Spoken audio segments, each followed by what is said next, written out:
જીવનનો વાસ્તવિક ઉદ્દેશ્ય શું છે?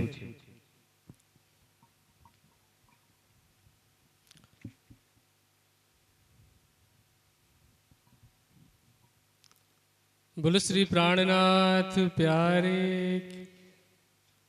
देखिए, चार ही लोगों ने जयकारा लगाया है। उद्देश्य पूरा नहीं होगा। पहला प्रश्न है ना, मनुष्य जीवन का उद्देश्य क्या है? तो एक बार सभी लोग मिलकर जयकारा लगाएंगे। बोलो श्री प्राणनाथ प्यारे। प्राणधार सुंदर साथ जी एवं धर्म प्रेमी सज्जन वृंद, इस पंच दिवसीय ब्रह्म ज्ञान महोत्सव में आज चौथा दिन और इसमें रात्रिकालीन मंच है और मंच में प्रश्नोत्तर का क्रम प्रारंभ हुआ है। और इसी प्रश्नोत्तर के क्रम में सबसे पहला प्रश्न रखा गया है कि मनुष्य जीवन का वास्तविक उद्देश्य क्या है। मनुष्य जीवन, सबसे पहले तो हम ये समझते हैं कि जीवन क्या है। मनुष्य जीवन कहा है ना। जीवन किसे कहते हैं? तीन शब्द है, जन्म, मृत्यु और जीवन। जन्म का अर्थ है प्रारंभ और मृत्यु का अर्थ है अंतिम जो परिणाम है वह। लेकिन जन्म से लेकर मृत्यु तक का जो समय है बीच का, उसको कहते हैं जीवन। अब प्रश्न यह है कि मनुष्य जीवन का उद्देश्य क्या है। उसको समझने के लिए पहले मानव जीवन को समझना थोड़ा सा आवश्यक है कि हम लोगों ने कई बार अनेक लोगों की चर्चाओं में ये सुना है कि 84 लाख योनियों में मनुष्य योनि सर्वश्रेष्ठ है, मनुष्य सबसे अधिक महान है, सबसे अधिक बुद्धिमान है। तो प्रश्न ये होता है कि मनुष्य को सर्वश्रेष्ठ कहने का कारण क्या है? क्यों सर्वश्रेष्ठ कहा है? ताकतवर होने के कारण, बलशाली होने के कारण? नहीं, क्योंकि बलशाली तो मनुष्य से दूसरे प्राणी ज्यादा है। आप घोड़े को देखिए, बैल को देखिए, भैंसे को देखिए, हाथी को, शेर को, गैंडा को, किसी भी जानवर को देख लीजिए, मनुष्य से ज्यादा ताकतवर है। मनुष्य न चीते से ज्यादा तेज दौड़ सकता है और न घोड़े से, गधे से, खच्चर से ज्यादा परिश्रम कर सकता है। तो क्यों सर्वश्रेष्ठ है? तो मनुष्य जीवन की जो सर्वश्रेष्ठता है, उसके विषय में मनुस्मृति कहती है, आहार निद्रा भयमैथुनम च समानमेतत् पशुभिः नराणाम धर्मो हि तेषाम अधिको विशेषो धर्मेन हीना पशुभिः समाना। मनुष्य भी खाता है, सोता है, अपने परिवार को बढ़ाता है, वंश वृद्धि करता है, और एक और गुण है मनुष्य में डर का। सभी डरते हैं ना। और पशु में भी ये चारों गुण होते हैं। पशु भी खाना खाते हैं, वो भी अपनी नींद पूरी करते हैं, बच्चे पैदा करते हैं, वंश वृद्धि करते हैं, और अपने से जो शक्तिशाली है उससे डरते हैं। तो ये चारों गुण तो मनुष्य में और पशु में बराबर है। फिर मनुष्य श्रेष्ठ क्यों है? कहते हैं धर्मो ही तेषाम अधिको विशेषो। मनुष्य में श्रेष्ठ क्या है, विशेष क्या है? धर्म। पशु धर्म नहीं कर सकता। कोई भी प्राणी मनुष्य के अलावा धर्म नहीं कर सकते, क्योंकि उन्हें तो पता ही नहीं कि हम जो कर रहे हैं वो क्या है। सही और गलत का फैसला उन्हें लेना नहीं आता है। हाँ, यदि आप ट्रेनिंग दे देंगे तो ट्रेनिंग के आधार पर कुछ कुछ वो काम कर सकते, पर उसे भक्ति नहीं कह सकते। बुद्धि होती है उनके पास, लेकिन विवेक नहीं होता है। जैसे उदाहरण के लिए, आप शेर को भले ही ट्रेनिंग देकर के सर्कस में नाच नचवा लें, लेकिन किसी दिन अगर वो भूखा होगा तो आपको खा सकता है। तो ट्रेनिंग कुछ समय तक ही काम आती है, उनमें विवेक नहीं होता, मनुष्य में विवेक होता है। तो ये मनुष्य की श्रेष्ठता है। और अब सवाल की उद्देश्य क्या है, इसको ऐसे समझते हैं कि मनुष्य को धर्म करने का साधन बताया गया है। इस शरीर को शरीर माध्यम खलु धर्म साधनम। साधन का अर्थ क्या होता है, जिसके द्वारा हम कहीं तक पहुंचते हैं उसको साधन कहते हैं ना। जैसे यदि हमें वडोदरा के लिए निकलना हो और गाड़ी नहीं मिलेगी तो हम क्या कहते हैं बोलचाल में कि साधन नहीं मिला है। इसी तरह से मोबाइल फोन, टेलीविजन इत्यादि को हम क्या कहते हैं, संचार के साधन, सूचना के साधन। इसी तरह जो शरीर है वह भी साधन है। किस चीज का, परमात्मा को प्राप्त करने का साधन है। गाड़ी इत्यादि भी साधन है। अब होता क्या है कि हमने गाड़ी खरीदी, हम सबके घर में किसी न किसी प्रकार की गाड़ी होगी। किसी के पास 2 व्हीलर होगी, बाइक, स्कूटर, स्कूटी इत्यादि। किसी के पास 4 व्हीलर होगी। किसी न किसी प्रकार के साधन होंगे। यदि हमने बाइक खरीदी या कोई भी गाड़ी खरीदी, हम पेट्रोल पंप पर लेके जाते हैं और उसमें तेल भर करके, डीजल या पेट्रोल भर के लेके आते हैं, अपने घर के गैरेज में गाड़ी खड़ी कर देते हैं। अगले दिन फिर से क्या करते हैं, वो तेल निकाल देते हैं और दोबारा तेल भरने के लिए जाते हैं पेट्रोल पंप में, फिर वापस ला करके गैरेज में रख देते हैं। हर दिन यदि केवल पेट्रोल पंप में जाए, तेल भर के लाके घर में रख दे, तो ऐसे व्यक्ति को कोई बुद्धिमान तो नहीं कहेगा, हम सभी कहेंगे कि मूर्ख है। लेकिन हम भी तो ऐसा ही कर रहे हैं। मानव जीवन का जो उद्देश्य है उसे भूल करके हम क्या करते हैं, केवल पेट्रोल भरने पे ध्यान देते हैं। पेट्रोल भरना मतलब शरीर को भोजन देना। हमारे सारे काम किससे जुड़े हुए हैं, खाने से। सुबह खाना बनाते हुए माताओं के मन में यह रहता है कि दोपहर को क्या बनाना है, बपोरे शू जमवानू। दोपहर को खाना खाते हुए टेबल में पूछते हैं अपने घर वालों से कि शाम को क्या खाना है। और शाम को खाना खाते समय, अभी भी सब लोग खाना खा कर के आए, तो खाते खाते चिंता हुई होगी इस बात की, या इस बात पर विचार विमर्श हुआ होगा कि सुबह नाश्ते में क्या बनाना है।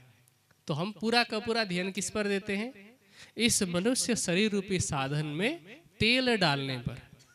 लेकिन साधन को लेकर के कहीं तो जाना है ना। जैसे गाड़ी खरीदी क्यों, मंजिल तक पहुंचने के लिए, कहीं भी। इसी तरह मनुष्य शरीर रूपी गाड़ी का मंजिल है, इसका लक्ष्य है परमात्मा की प्राप्ति। और वो इसीलिए आवश्यक है क्योंकि हमारे अंदर जो चेतना है, इस शरीर में जो चेतना है, जिसको कोई आत्मा कहता है, कोई रूह कहता है, कोई होली स्पिरिट कहता है, कोई जीवात्मा कहता है, कोई चेतना कहता है, कोई ऊर्जा कहता है। भिन्न भिन्न नामों से संबोधित किया जाता है, लेकिन कोई ना कोई चेतना तो है, जिसको हम क्या कहते हैं, प्राण कहते हैं कि नहीं, प्राण। तो हमारा जो प्राण है, उस प्राण का एक आधार है, एक स्रोत है, जिसके लिए वेद कहते हैं प्राणाय नमो यस्य सर्वम इदम वशे यो भूतः सर्वस्य स्वरो यस्मिन् सर्वम प्रतिष्ठितम। जिस परमात्मा की सत्ता समस्त प्राणियों में प्राण के रूप में विद्यमान है, उस परमात्मा को नमन है।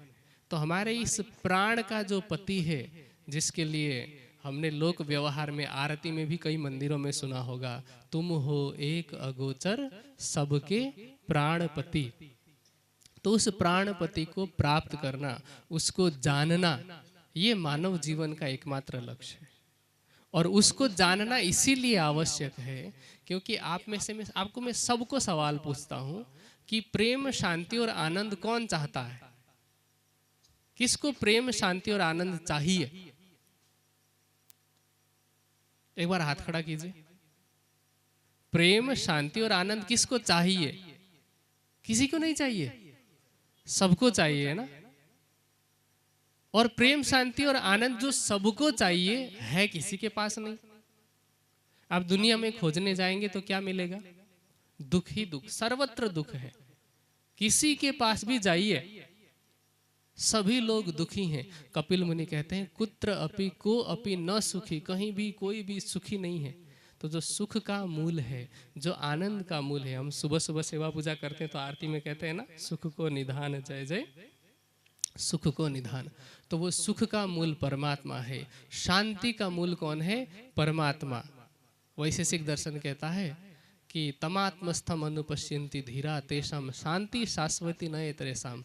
परमात्मा को पाए बिना, उसको जाने बिना शाश्वत शांति नहीं है, शाश्वत सुख भी नहीं है, और आनंद का मूल भी एकमात्र वही है। इसलिए तो हम उसको क्या कहते हैं? सच्चिदानंद। तो उसी सच्चिदानंद परब्रह्म को जानना, उसकी पहचान करना, उसको पाना और अपने हृदय में उसका अनुभव करना, ये मानव जीवन का वास्तविक उद्देश्य है। बाकी सारे उद्देश्य तो साइड में है। जैसे कोई भी गाड़ी हम खरीदते हैं तो गाड़ी में फ्यूल की भी जरूरत होती है, ईंधन की भी जरूरत होती है, समय समय में उसमें ऑयल डालने की, इंजन ऑयल डालने की भी जरूरत होती है, मेंटेनेंस की भी जरूरत होती है, साफ सफाई की भी जरूरत होती है, और सर्विस की भी जरूरत होती है। लेकिन गाड़ी खरीदने का मूल उद्देश्य मेंटेनेंस करना और ईंधन भरना नहीं, मंजिल तक पहुंचना है। इसी तरह से मनुष्य शरीर रूपी गाड़ी में ईंधन डालना भी जरूरी है, इसकी मेंटेनेंस भी जरूरी है, इसके लिए गैरेज भी जरूरी है, गैरेज मतलब इसका घर, गैरेज भी जरूरी है, और इसकी साफ सफाई भी जरूरी है। पर इसकी जो मंजिल है वो परमात्मा की प्राप्ति है। यही मानव जीवन का उद्देश्य है। दूसरा प्रश्न है, मैं कौन हूँ, कहाँ से आया हूँ, और शरीर और ये संसार छोड़ के मुझे कहाँ जाना है? देखिए, अध्यात्म जगत के मूल प्रश्न हैं कुछ, और ये सभी प्रश्न एक दूसरे से जुड़े हुए हैं। पहला प्रश्न दूसरे से जुड़ा हुआ था। पहला प्रश्न आपने सुना कि मानव जीवन का मूल उद्देश्य क्या है, उसी में दूसरा प्रश्न जुड़ा हुआ है कि मैं कौन हूं। आपसे पूछा जाए आप कौन हैं, आप अपना अपना नाम बताएंगे। मैं अपना नाम बताऊंगा। आपका नाम भगीरथ है ना?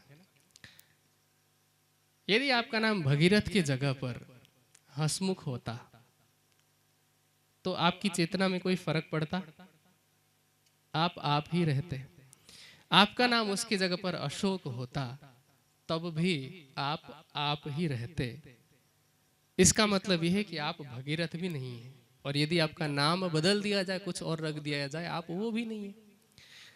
आपका वर्तमान पता यदि इस गांव का है या खेड़ा जिले का है, आप अपने आधार कार्ड से लेकर के सभी जितने भी डॉक्यूमेंट्स हैं उसमें पता बदल करके वडोदरा का दे देते हैं या अहमदाबाद का दे देते हैं, या फिर भारत से बाहर किसी देश की आप नागरिकता ले लेते हैं, फिर भी आपकी चेतना में कोई फर्क पड़ेगा?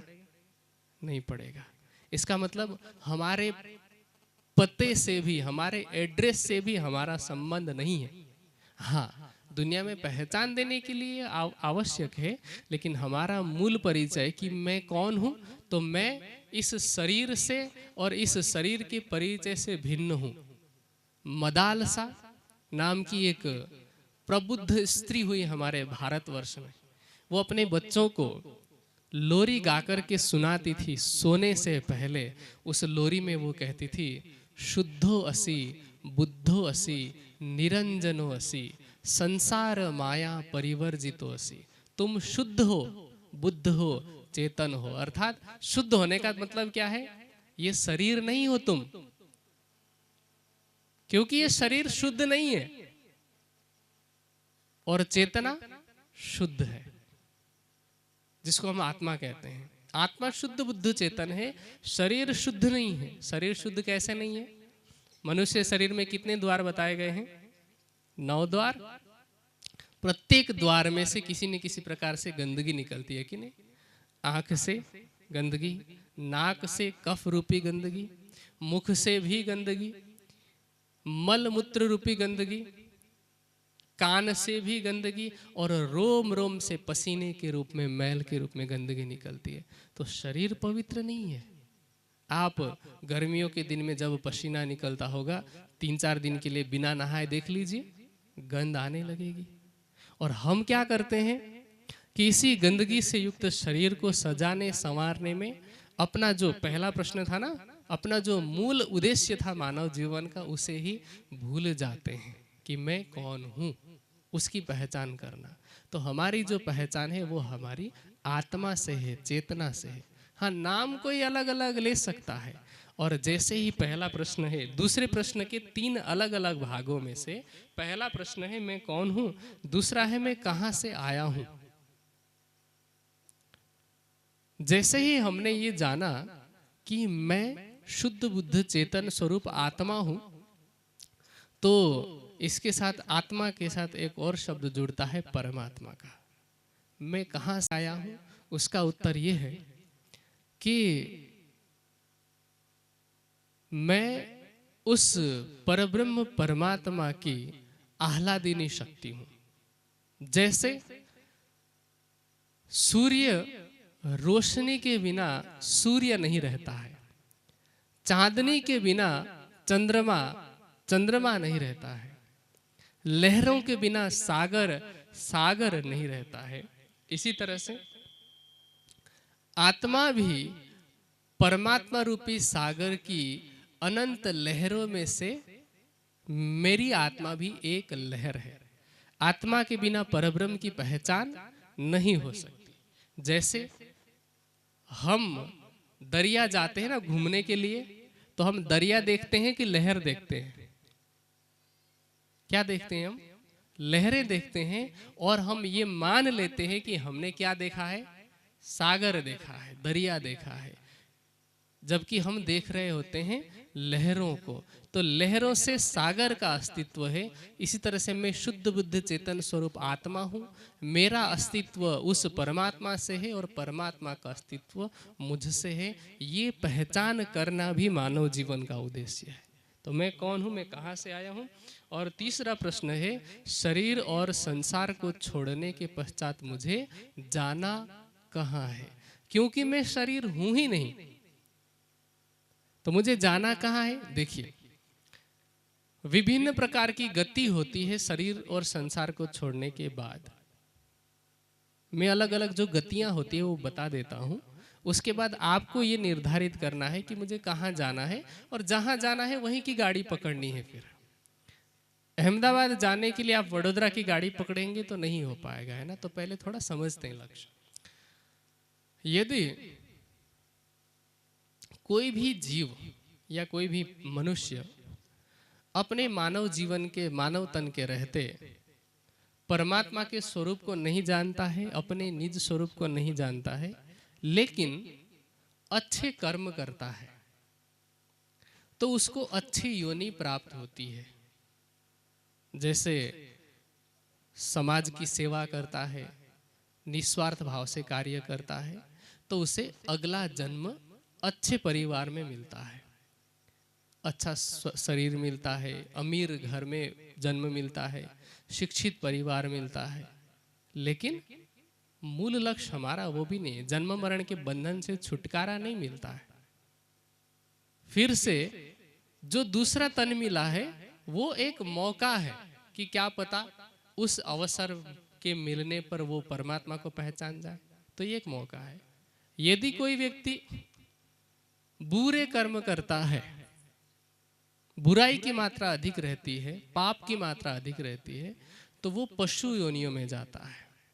जैसे जो क्रूरता पूर्वक पशुओं का मांस खाता है, समझाए जाने पर भी नहीं समझता, तो उसको शेर, शियार, गिदड़ जैसे मांसाहारी प्राणियों की योनि में जन्म लेना पड़ता है। जो जीवन भर मांस ही जबरदस्ती कच्चा खाते रहते हैं और अंतिम समय आने पर कुछ नहीं मिलता है तो खुद का मांस खाने लगते हैं। ऐसी दुखद योनि होती है। और इससे भी अधिक यदि कोई पाप करता है तो उन्हें ऐसी योनियों में जन्म मिलता है जहां वो कुछ नहीं कर सकते, जैसे पेड़ पौधे इत्यादि। लेकिन यदि कोई मनुष्य तन रहते हुए अपने निज स्वरूप की पहचान करता है, परमात्मा के स्वरूप की पहचान करता है और कर्म फल से मुक्त हो जाता है, सभी प्रकार के संस्कारों को समाप्त कर देता है, तो उसे पुनः जन्म लेना नहीं पड़ता है। जो आत्मा है वह अपने निज स्वरूप, निज घर, जिसको हम ब्रह्मपुरी कहते हैं, परम धाम कहते हैं, वहां जाती है और जीव को भी अखंड मुक्ति की प्राप्ति होती है। अब ये हमारे हाथ में है कि हमें क्या करना है। इस मंच के माध्यम से आज चौथा दिन हो गया, इससे पहले भी परमात्मा की पहचान विभिन्न रूपों में विभिन्न विद्वानों के द्वारा कराई गई होगी, लेकिन इतना होने के बावजूद भी हम ये सोच करके नजरअंदाज कर लेते हैं कि चलो दो होगा, देखा जाएगा। निमंत्रण दिया है तो जाके बैठ जाते हैं। 5 दिन रात को जाकर के 9 से 11 2-2 घंटे तो बैठना है, क्या ही हो जाएगा, बाकी तो हम अपनी माया में मस्त रहने वाले हैं। यदि कोई ऐसा करता है तो फिर से जन्म मृत्यु के बंधन में आना ही पड़ेगा, क्योंकि जन्म और मृत्यु के बंधन से छुड़ाने वाला एकमात्र कौन है? परमात्मा। एक प्रार्थना हम सब ने स्कूल में की होगी, अभी भी बच्चे स्कूल जाते होंगे तो उनको कराई जाती होगी, असतोमा सतगमय तमसोमा ज्योतिर्गमय मृत्योर्मा अमृतम गमय। मृत्यु से अमरत्व की तरफ ले जाने के लिए किसको कहा जा रहा है?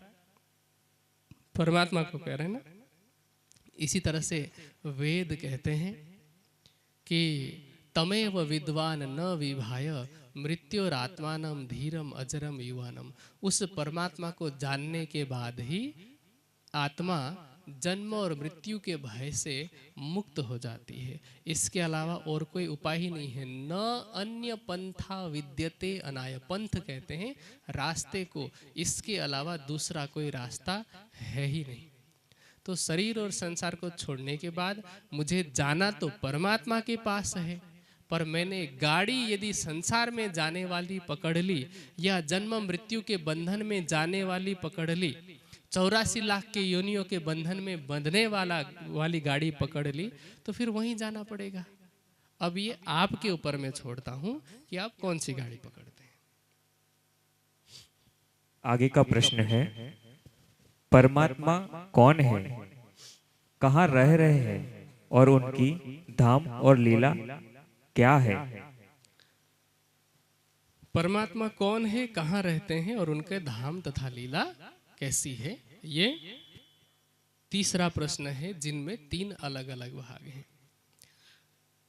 परमात्मा कौन है ऐसा कहते ही, जैसे ही मैंने प्रश्न पूछा, किसी के मन में आ रहा होगा कि मैं गणेश जी को मानता हूं या मानती हूं, तो गणेश जी ही परमात्मा होंगे। किसी के मन में आ रहा होगा कि हम तो शिव जी की भक्ति करते हैं, ओम नमः शिवाय बोलते हैं, तो शिव जी परमात्मा है। किसी के मन में आ रहा होगा कि मैं तो वैष्णव हूँ, विष्णु जी परमात्मा होंगे। किसी के मन में आ रहा होगा कि मैं श्री राम की आराधना करता हूँ या करती हूँ, तो वही परमात्मा होंगे। किसी के मन में आ रहा होगा कि मैं हनुमान जी की भक्ति करता हूँ या करती हूँ, तो हनुमान जी परमात्मा होंगे। ऐसे ही जो जो जिसकी भक्ति करता होगा, सबने अपने अपने मन में उसको परमात्मा के रूप में मान लिया होगा। लेकिन अब हम वास्तविकता से रूबरू होते हैं, परिचित होते हैं, और इसके लिए मैं आप ही से प्रश्न पूछूंगा, आप जवाब देते रहना, ठीक है? जवाब देना, ठीक है? परमात्मा कितने हैं? एक है। परमात्मा सनातन है कि नहीं? परमात्मा अनादि है या फिर परमात्मा जन्म लेता है? सृष्टि बनने से पहले परमात्मा था कि नहीं? ठीक है, आपने इन 4-5 प्रश्नों का ईमानदारी के साथ उत्तर दिया। अब मैं फिर से आगे, अब काउंटर क्वेश्चन है मेरा कि एक बात और बता दूं साथ में प्रश्न पूछने से पहले, कि ये कौन सा कलयुग है पता है आपको? 28वां कलयुग। लेकिन ये बात पूरा सच नहीं है। ये 7वें मनवंतर का 28वां कलयुग है। इससे पहले 6 मनवंतर पूरे हो चुके हैं। ये 7वां वैवस्वत मनवंतर है, जिसका 28वां कलयुग है। अब सवाल पूछते जाता हूं मैं। मर्यादा पुरुषोत्तम राम, जिनको हम भगवान राम कहते हैं, वो कब हुए पता है आपको? त्रेता युग में, आज से 17 लाख वर्ष पहले। 17 लाख, ध्यान रखना एक एक बात, 17 लाख वर्ष पहले। इस पृथ्वी को बने हुए हो गए 1,96,58,53,124 वर्ष। तो 1,96,00,00,000 वर्ष पहले परमात्मा थे कि नहीं? लेकिन भगवान राम तो उस समय नहीं थे। इसका मतलब भगवान राम परमात्मा नहीं है। वो कौन है? मर्यादा पुरुषोत्तम महापुरुष, भगवान भी कह सकते हैं उनको, लेकिन परमात्मा नहीं है। श्री कृष्ण को आए हुए इस धरा पर लगभग 5,000 वर्ष बीते। इसका मतलब यह है कि परमात्मा तो उससे पहले था, क्योंकि आपने खुद माना कि परमात्मा तो सनातन है। सनातन का मतलब जिसका कभी प्रारंभ होता ही नहीं। हनुमान जी कब आए? जब श्री राम आए। हनुमान जी के आने से पहले भी परमात्मा था और उसके बाद भी रहेगा। शिव जी की भी उत्पत्ति हुई है, आप जानते हैं ना? देवी भागवत में लिखा है, अहम ब्रह्मा अहम विष्णु शिवो अहम इति मोहिता न जानीमो वयम धातः परम वस्तु सनातनम। मैं ब्रह्मा हूँ, मैं विष्णु हूँ, मैं शिव हूँ, ऐसा कहते हुए हम भी परमात्मा की माया से मोहित होते जा रहे हैं। लेकिन वो परम सनातन वस्तु कौन है हम नहीं जानते। और उमा ने जब पूछा शिव जी को कि आपको आंख बंद करके बैठने की क्या जरूरत है, दुनिया तो आपकी भक्ति करती है, क्या आप परमात्मा नहीं है? उन्होंने कहा, अस्मिन् अज्ञान पाथोधौ वयम ब्रह्मादयोपि च बुद्बुदाकारतां प्राप्ता तद इच्छा वायुजृम्भिता। कि हे उमा, इस भव सागर में मैं, ब्रह्मा, विष्णु और बाकी सभी देवी देवता परमात्मा की इच्छा से बनते हैं और पानी के बुलबुले की तरह समाप्त हो जाते हैं। पानी का बुलबुला कब फूटेगा पता है? किसी को नहीं पता, कभी भी फूट सकता है। इसी तरह से परमात्मा की इच्छा से हम बनते हैं और समाप्त हो जाते हैं। इसका तात्पर्य यह है कि जो परम वस्तु सनातन है वो इन सब से अलग है। ये सभी कौन है? महापुरुष हैं, ये सभी योगी हैं, ये सब भगवान हैं। परमात्मा इन सब से अलग है। उस परमात्मा के लिए एक शब्द प्रयोग होता है, मैंने पहले भी कहा, सच्चिदानंद। सत का अर्थ क्या होता है? जो तीनों कालों में रहने वाला है। गायत्री मंत्र में उसे भू भुवः स्वः कहा है। गायत्री मंत्र तो याद है ना? ओम भूर्भुवः स्वः तत्सवितुः वरेण्यं भर्गो देवस्य धीमहि धियो यो नः प्रचोदयात्। इसमें भू भुवः स्वः का अर्थ क्या होता है? भू सत्तायाम धातु से भू शब्द बना है सत। भुव अवचिंतने धातु से चित शब्द बना है। चित का अर्थ होता है चेतन और स्व का अर्थ होता है आनंद। हम स्वर्ग कहते हैं ना, स्वर्ग मतलब आनंद का स्थान, तो स्व अर्थात आनंद। तो भू भुव स्व का अर्थ होता है सत्य, चेतन और आनंद। सत्य का अर्थ हो गया जो तीनों कालों में एक समान रहने वाला है, जो सृष्टि के पहले भी था और सृष्टि के न रहने पर भी रहने वाला है, वो परमात्मा है। उसको हम क्या कहते हैं? सबसे पहले हमने जयकारा लगाया प्राणनाथ प्यारे की। तो प्राणनाथ शब्द से हम उसे संबोधित करते हैं। क्यों? प्राणनाथ किसी का नाम नहीं है। प्राणनाथ तो शोभा है। परमात्मा को प्राणनाथ कहा जाता है। जैसे आप सब यहाँ पर लगभग सभी हिंदू बैठे हैं, आपके अंदर प्राण है तभी तो जीवित है ना। प्राणियों के अंदर प्राण है इसलिए उसको प्राणी कहा जाता है। तो जो प्राण का नाथ है वो कौन है? प्राणनाथ। उसको हम राज्य भी कहते हैं, राज कहते हैं ना। राज क्यों कहते हैं? क्योंकि जो दूसरा प्रश्न है कि परमात्मा कहाँ रहता है और तीसरा प्रश्न है परमात्मा साकार है कि निराकार, तो ये भी साथ में जुड़ जाता है। ठीक है। परमात्मा को दिव्य प्रकाशमान स्वरूप कहा गया है। कैसा स्वरूप है? दिव्य है और प्रकाशमान है। तो राज शब्द का अर्थ होता है जो स्वयं के प्रकाश से प्रकाशित है, उसको राज कहा जाता है।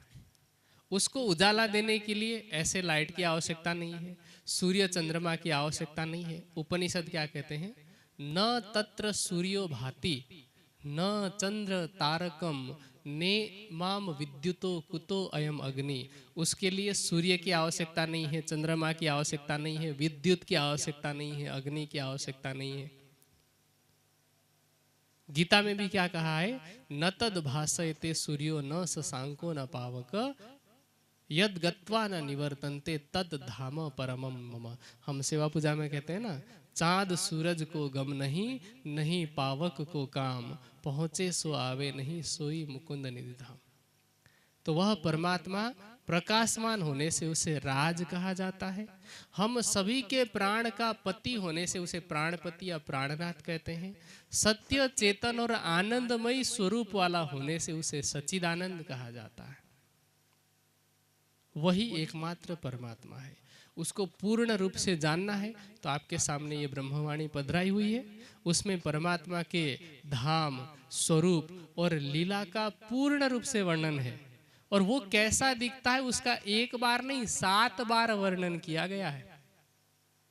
अभी के लिए केवल मैं इतना बता देता हूं कि वह इतना सुंदर है कि उसकी सुंदरता के लिए इस संसार में कोई भी शब्द नहीं है, कोई भी उपमा नहीं है।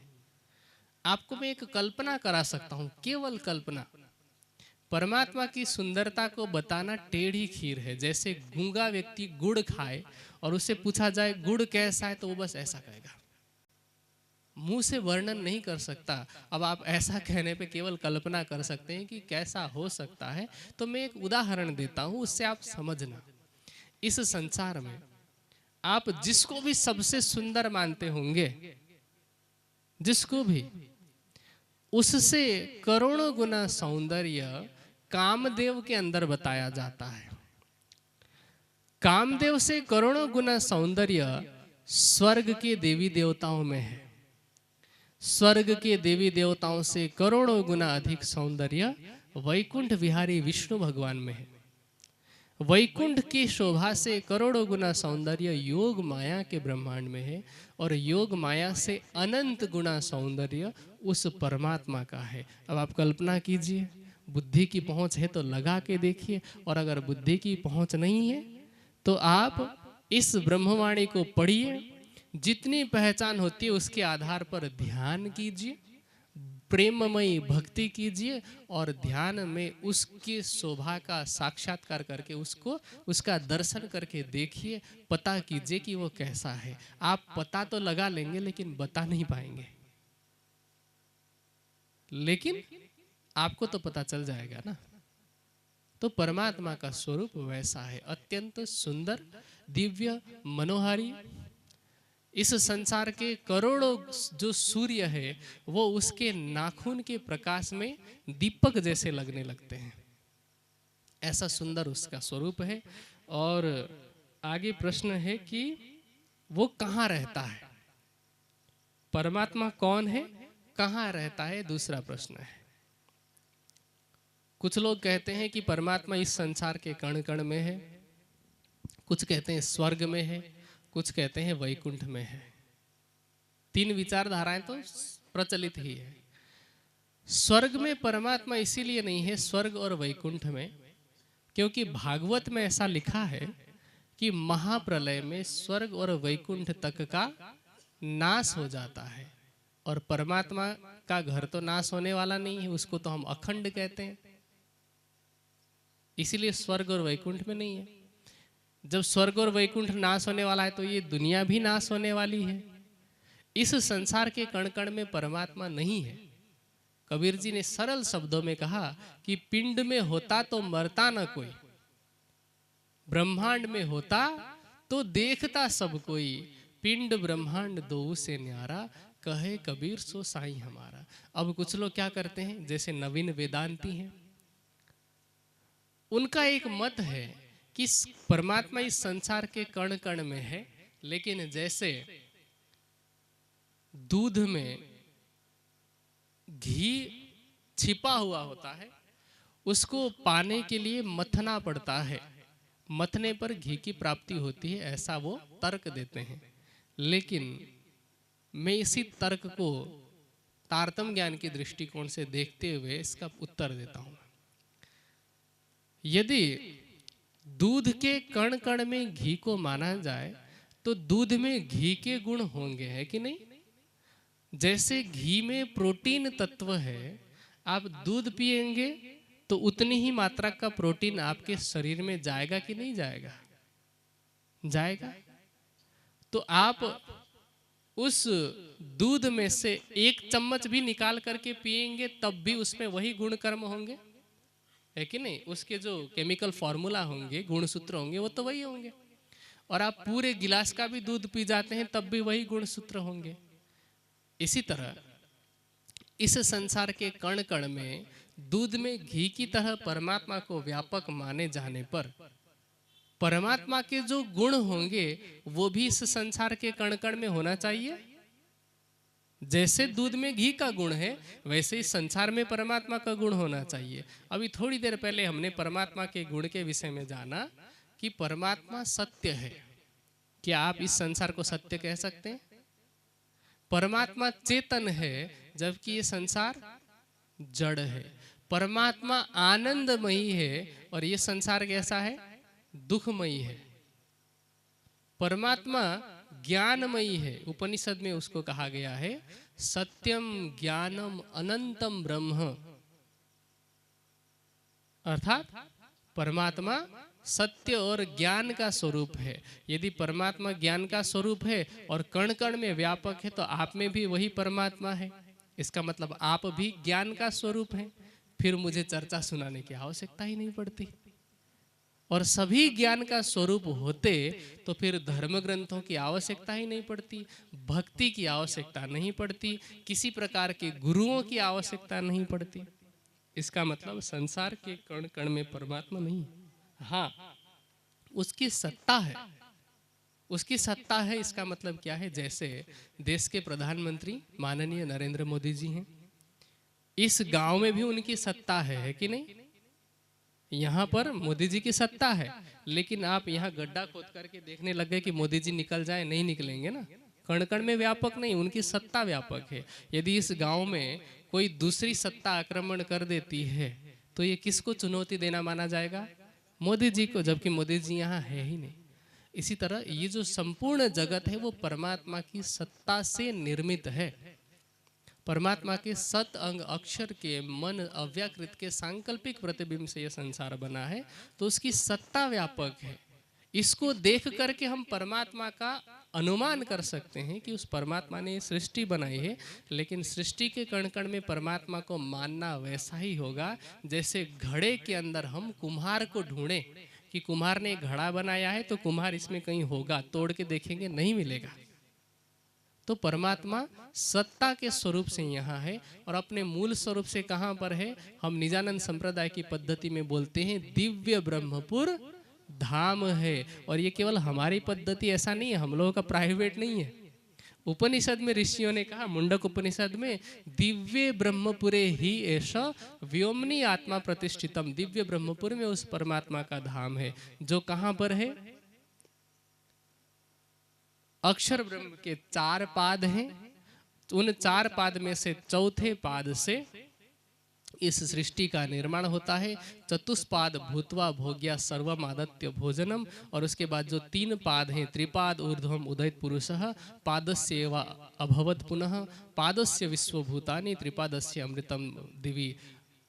जो चौथा पाद है अव्याकृत, उससे परे 3 पाद हैं अक्षर के, जिसको हम सबलिक, केवल और सत्स्वरूप कहते हैं। और उससे भी परे वह ब्रह्मपुर है, 8 सागर और 9 भूमिका से युक्त, जिसको वेद कहता है अष्ट चक्र नव द्वारा देवानाम पुरयोध्यया। तो वह दिव्य ब्रह्मपुर है जिसको हम परम धाम कहते हैं। उस परम धाम में वह परब्रह्म रहता है। और तीसरा प्रश्न इसी के साथ में है कि उसकी लीला कैसी है। धाम का तो मैंने बता दिया है, लीला कैसी है? तो परमात्मा की 2 प्रकार की लीला है। एक लीला है सत्य की लीला और दूसरी है आनंद की लीला। इसको सरल भाषा में बाल लीला और किशोर लीला भी कहा जाता है। सत के लीला में अथवा बाल लीला में क्या करते हैं कि परमात्मा ही परमात्मा का सत स्वरूप अक्षर ब्रह्म ही, जैसे एक बच्चा होता है, बच्चा बालू का या मिट्टी का घरौंदा बनाता है और फिर थोड़ी देर में उसको तोड़ देता है और नया घरौंदा बनाता है, इसी तरह से अक्षर ब्रह्म के मन के संकल्प और विकल्प से सृष्टि बनती है और मिटती है। क्या कहते हैं, कोट ब्रह्मांड नजरों में आवे, खिन में देख के पल में उड़ावे। तो ये परमात्मा की एक लीला है, सृष्टि को बनाना और सृष्टि को मिटाना, ये परमात्मा की लीला है। आपने उपनिषदों का नाम सुना होगा, 11 प्रमुख उपनिषद है। वैसे तो 108 उपनिषदों का प्रचलन है समाज में, जिनमें से 11 उपनिषद प्रमुख हैं, जिनमें जो सबसे पहला उपनिषद है उसका नाम है केन उपनिषद। केन जो शब्द है, संस्कृत आपने पढ़ी है ना, थोड़ा थोड़ा बहुत स्कूल में पढ़ा होगा। केन शब्द का अर्थ होता है किसके द्वारा। तो उस पूरे उपनिषद में वर्णन है कि किसके द्वारा ये सृष्टि बनी है, उस परमात्मा के द्वारा। किरंतन वाणी में भी पूरा प्रकरण आता है कि जिन सायर खनाए, पहाड़ चिनाए, रवि शशि नक्षत्र फिराए, जिसने सागर का निर्माण किया, पहाड़ों का निर्माण किया, रवि अर्थात सूर्य का, शशि अर्थात चंद्रमा का, नक्षत्रों का निर्माण किया, वह परमात्मा है। तो परमात्मा की सत्य की लीला वह है, और आनंद की जो लीला है वह अपने ही आनंद स्वरूपा ब्रह्मात्माओं के साथ अपने दिव्य ब्रह्मपुर परम धाम में करता है। तो परमात्मा की 2 प्रकार की लीला है। उन लीलाओं को समझने के लिए एक बार ही सही लेकिन तारतम्य वाणी को पढ़ना आवश्यक है। पूरी लीला का वर्णन, तो लीला तो हमेशा चल ही रही है, अनादिकाल से चल रही, अनंत काल तक चलने वाली है, और मैं आपको ये 2 घंटे की चर्चा में तो नहीं बता सकता ना। तो इसलिए आप एक बार स्वयं ही इस ब्रह्मवाणी को लेकर के पढ़िए, आपको पता चलेगा कि पूरी लीला कैसी होती है। ठीक है, तो अगला प्रश्न। आगे का प्रश्न है, परमात्मा साकार है कि निराकार? वैसे तो मैंने पहले ही बता दिया है कि परमात्मा कैसा स्वरूप है, सुंदर। निराकार भी सुंदर नहीं होता, और साकार की सुंदरता भी क्षणिक होती है। अब हमने तो साकार और निराकार ही सुना था, तीसरा कुछ सुना ही नहीं था इससे पहले। देखिए, परमात्मा को जो निराकार मानते हैं उसका कारण यही था कि उसको सर्वज्ञ मानना है। परमात्मा सर्वज्ञ है। हम कहते हैं ना, तन की जाने, मन की जाने, दिल की जाने चोरी, वो सबकी जानता है। सबकी जानता है वो तभी संभव है जो जब सब जगह पर होगा। ये बताने के लिए लोगों ने कहना शुरू कर दिया कि परमात्मा कण कण में विराजमान है, और कण कण में तो तभी होगा जब निराकार होगा, क्योंकि साकार होगा तो वो एक स्थान पर होगा ना। इसलिए ये 2 विचारधाराएं एक दूसरे से जुड़ी हुई है, कण कण में है और निराकार है, ये दोनों विचारधाराएं जुड़ी हुई है। अब जैसे मैंने आपको ये प्रमाणित करके बताया कि कण कण में तो वो नहीं है, इसका मतलब वह निराकार भी नहीं है। वेद में उस परमात्मा को क्या कहा है, ये शाम इंद्रो युवा सखा। वह जो परमात्मा है वह युवा स्वरूप वाला है। अकामो धीरो अमृता स्वयंभू, रसे न तृप्तो न कुतश्चनो न, तमेव विद्वान न विभाय, मृत्युरात्मानम धीरम अजरम युवानम। वह परमात्मा कैसा है, अजर है। अजर मतलब कभी बूढ़ा नहीं होता है, और युवा स्वरूप वाला है। जब वेद उसको युवा स्वरूप वाला कह रहे हैं तो हम उसको निराकार कैसे कह सकते हैं। आदित्य वर्ण उसको कहा गया है। आदित्य कहते हैं सूर्य को, सूर्य के समान प्रकाशमान है। तो वह परमात्मा दिव्य स्वरूप वाला है। क्या कहते हैं, शुक्रो असी भ्राजो असी। शुक्र भी कहते हैं, जिसको हम नूरी स्वरूप कहते हैं ना, प्रकाशमान स्वरूप, उसी को वेद में शुक्र शब्द से संबोधित किया गया है। कहते हैं तेजो असी तेजोमयी ध्येय है। परमात्मा आप तेजवान स्वरूप वाले हैं, आप मुझे भी तेजवान बनाइए। तो निराकार नहीं है। इसी तरह कण कण में भी नहीं है। अब प्रश्न ये होता है कि क्या साकार है? नहीं, साकार भी नहीं है। क्योंकि साकार किसे कहते हैं, जिसको हम इस आंख से देख सकते हैं, जिसको हम इस त्वचा से छू सकते हैं, उसको साकार कहा जाता है। साकार का मतलब जिन मूर्तियों की हम उपासना करते हैं, जिन देवी देवताओं की, तो परमात्मा साकार भी नहीं है, क्योंकि उनको इन आँखों से नहीं देखा जा सकता है। उपनिषद कहते हैं न तत्र चक्षुर गच्छति न वाक गच्छति न मनो विद्मो न विजानीमो। उस परमात्मा तक चक्षु अर्थात आंखें नहीं पहुंचती है, शब्द नहीं पहुंचते। वाणी क्या कहती है? अंग न इंद्री अंतस्करण वाचा ब्रह्म न पहुंचे कोई। तो परमात्मा साकार भी नहीं है, निराकार भी नहीं है, तो कैसा है? इसका उत्तर है परमात्मा शुद्ध साकार है। शुद्ध साकार का मतलब उसका स्वरूप तो है, लेकिन इन आँखों से, बाहरी आँखों से नहीं देखा जा सकता है।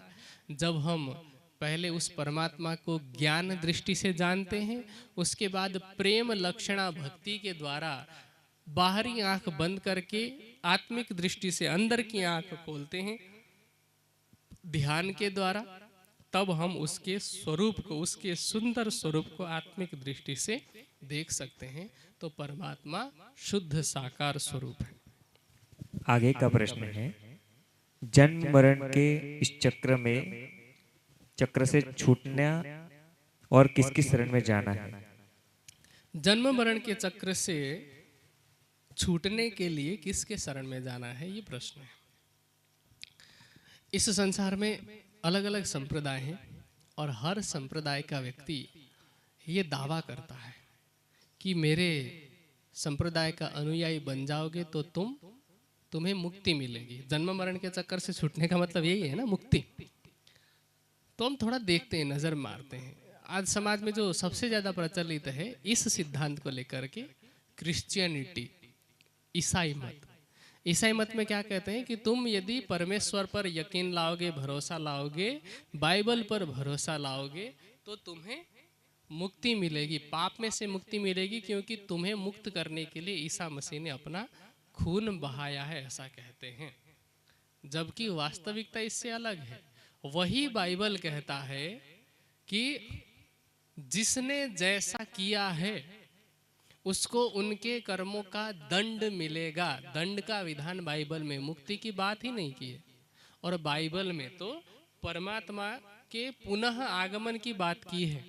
यदि केवल ईसा मसीह पर विश्वास लेने मात्र से मुक्ति होती तो परमात्मा को इस संसार में क्यों आना पड़ता?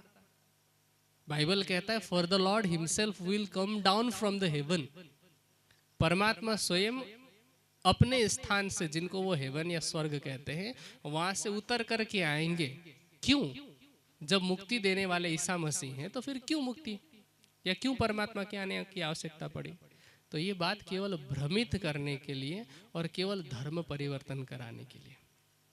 इसके अलावा भी जितने भी संप्रदाय ये दावा करते हैं, हिंदुओं में भी यदि, कि हमारे संप्रदाय में आ जाइए आपको मुक्ति मिलेगी, ये संभव नहीं है।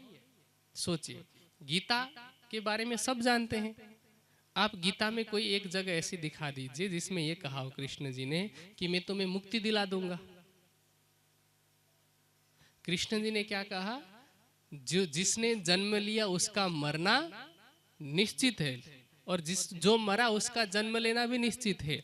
जातस्य ही ध्रुवो मृत्यु ध्रुवम जन्म मृतस्य च तस्माद अपरिहार्यार्थे न त्वं शोचितुमर्हसि। हे अर्जुन, जिसने जन्म लिया उसका मरना निश्चित है और जो मरता है उसका जन्म लेना निश्चित है। तो मुक्ति की बात कहाँ से आ गई?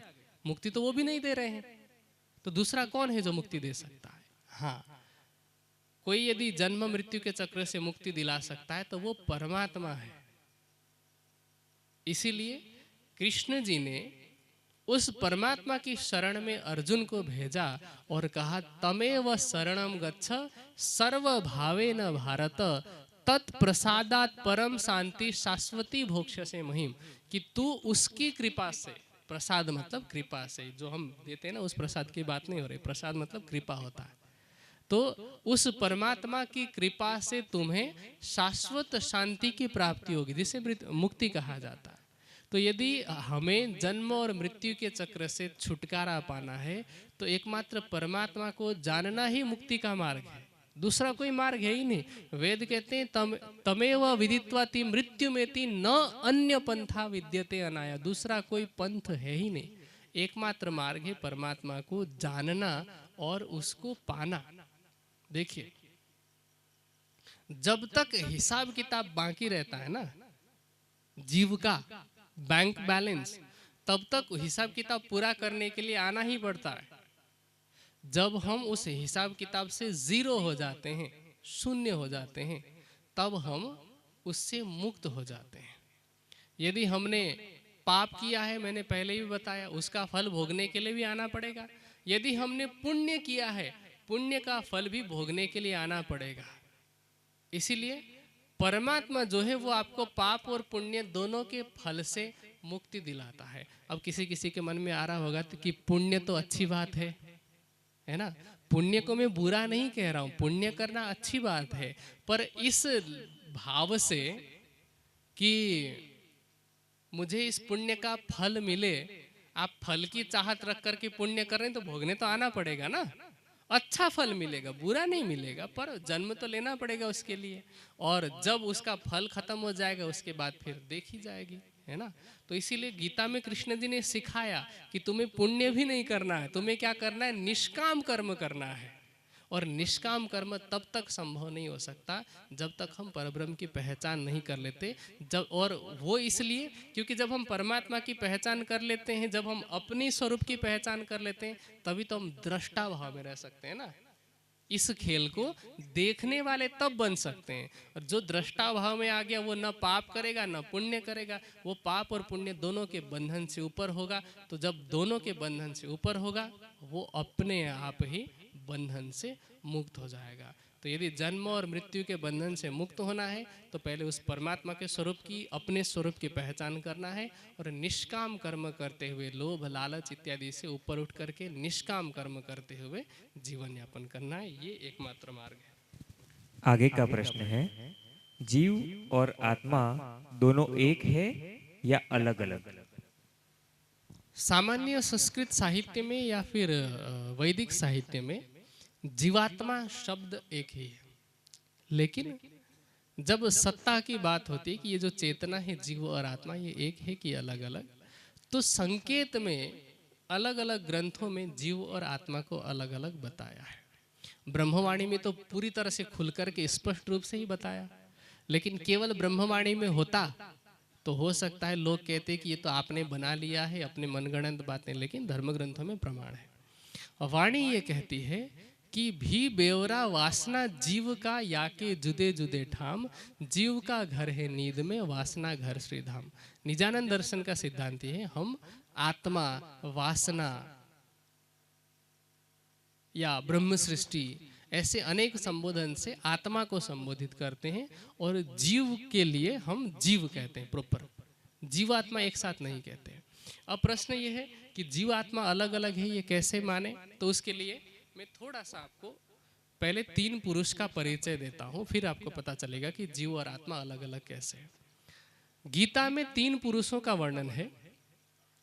द्वाविमौ पुरुषौ लोके क्षरः अक्षर एव च, क्षरः सर्वाणि भूतानि कूटस्थो अक्षर उच्यते, उत्तमः पुरुषः त्वन्य परमात्मा इति उदाहरित, यो लोक त्रयमाविश्य विहर्तव्येश्वर। तीन पुरुष हैं, क्षर, अक्षर और अक्षरातीत। क्षर, अक्षर और अक्षरातीत। अब ऊपर से वापस नीचे आते हैं। जो अक्षरातीत है, जिसको हम सच्चिदानंद कहते हैं, परमात्मा है। सच्चिदानंद के तीन अंग माने गए, सत, चित और आनंद। जो आनंद स्वरूप है उसको हम राज्य कहते हैं, प्राणनाथ कहते हैं, परमात्मा कहते हैं। उसी का जो सत स्वरूप है उसको हम कहते हैं अक्षर। तीन थे ना, सत, क्षर, अक्षर और अक्षरातीत।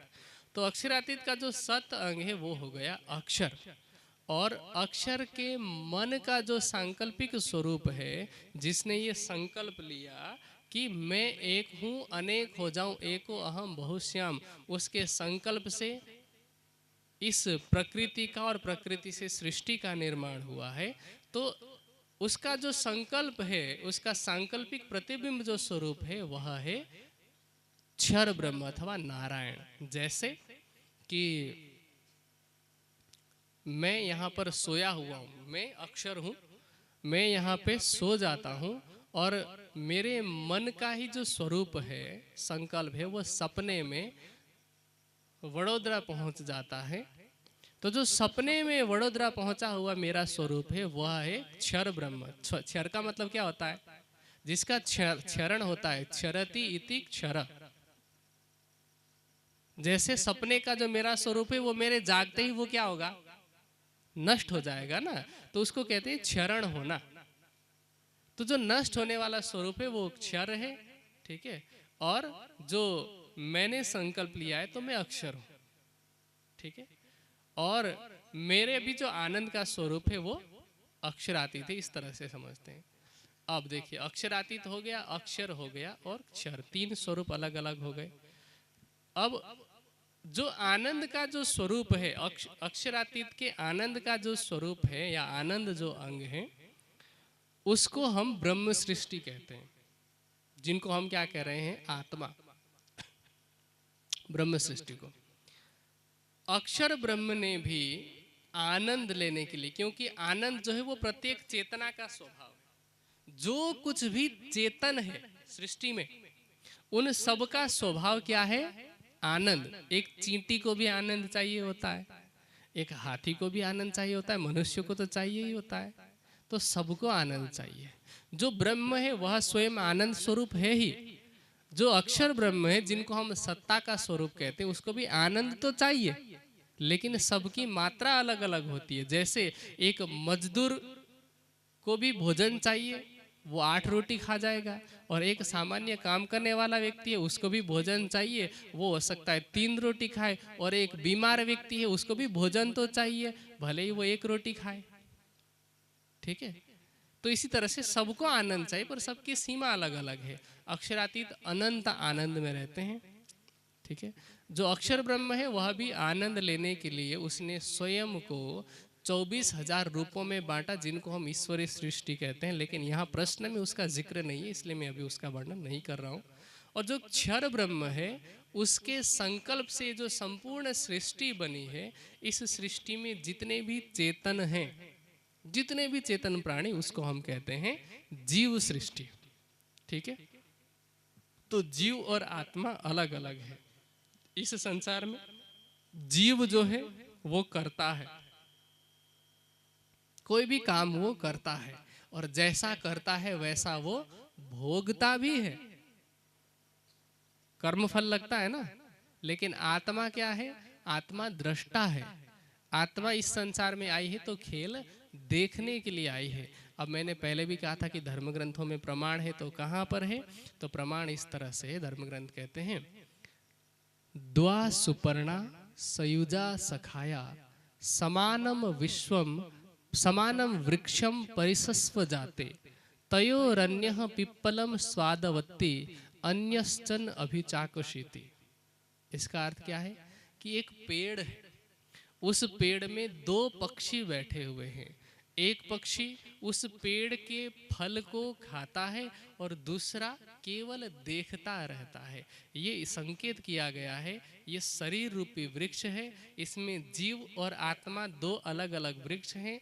जीव इस शरीर के माध्यम से किए गए कर्म के फल को खाता है और आत्मा देखती रहती है। तो इन प्रमाणों से ये प्रमाणित होता है कि जीव और आत्मा भिन्न भिन्न सत्ता है।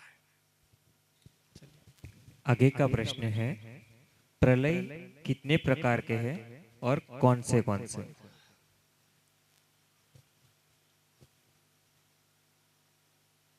वैसे प्रलय शब्द का अर्थ होता है नष्ट हो जाना या समाप्त हो जाना। भागवत में 4 प्रकार के प्रलय का वर्णन है, पर मैं थोड़ी और गहराई में जाकर के थोड़ा बता रहा हूँ आपको। देखिए, प्रलय का अर्थ नष्ट हो जाना होता है, पर भौतिक विज्ञान का सिद्धांत है कि कुछ भी नष्ट नहीं होता है।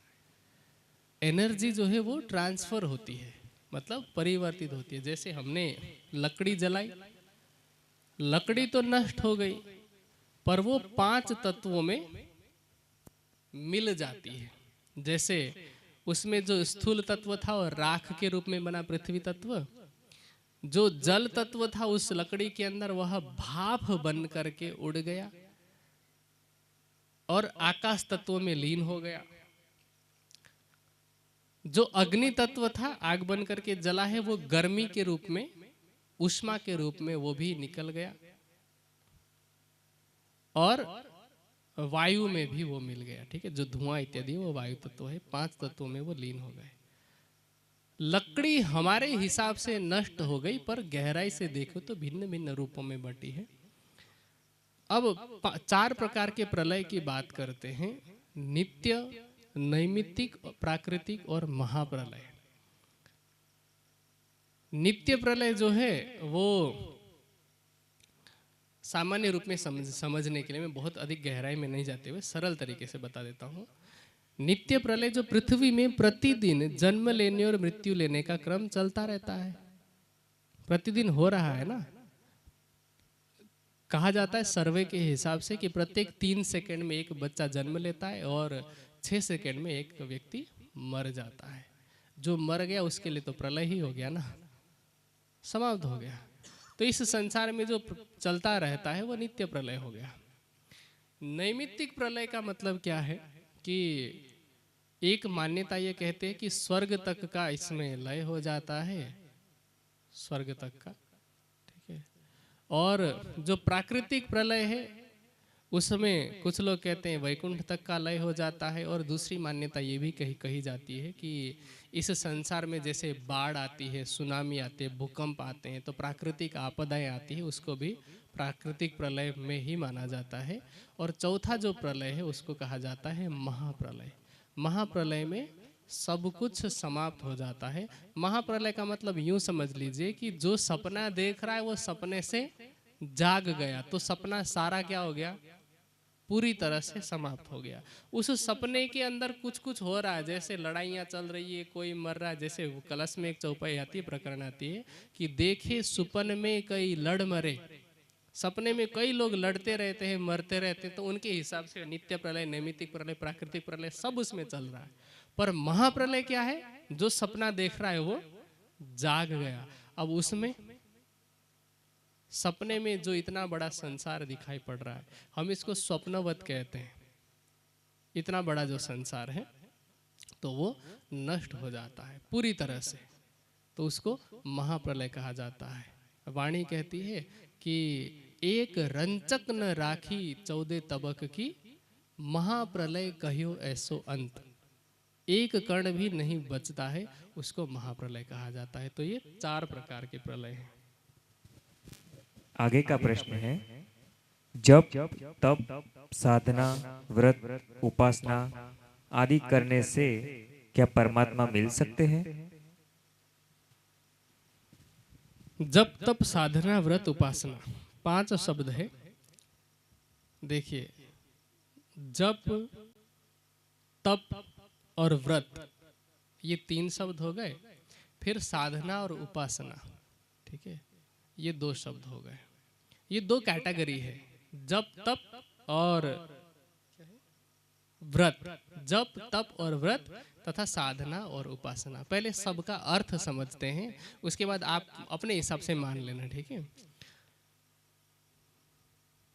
जप किसे कहते हैं? जो परमात्मा है, क्योंकि अब तक तो हमें पहचान हो चुकी है थोड़ा बहुत, तो आज की चर्चा से, प्रश्नोत्तरी से पता चल गया है।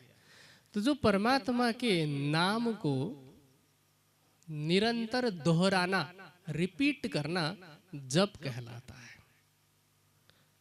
जप 3 प्रकार के होते हैं। जप कितने प्रकार के होते हैं? 3 प्रकार के। एक वाचिक जप, वाचिक मतलब बोल करके, जैसे मैं बोल रहा हूँ रात से मजी, रात से मजी, रात से मजी, रात से मजी, रात से मजी, तो ये वाचिक जप हो गया। फिर एक जप होता है उपांशु जप, जैसे बाहर आवाज तो नहीं आ रही है लेकिन सिर्फ ओठ मेरे चल रहे हैं, होठ हिल रहे हैं, ठीक है। और एक होता है मानसिक जप, जिसमें मुंह भी नहीं खुल रहा है, ओठ भी बिल्कुल शांत है, और मन ही मन में रात से मजी, रात से मजी शब्द दोहरा रहा हूं। ये 3 प्रकार के जप हो गए, ठीक है। अब ये जो जप है, चलिए, क्योंकि प्रश्न ये था कि क्या मिल सकते हैं परमात्मा, ये प्रश्न था, तो अब जप की मैं उपयोगिता बता देता हूं।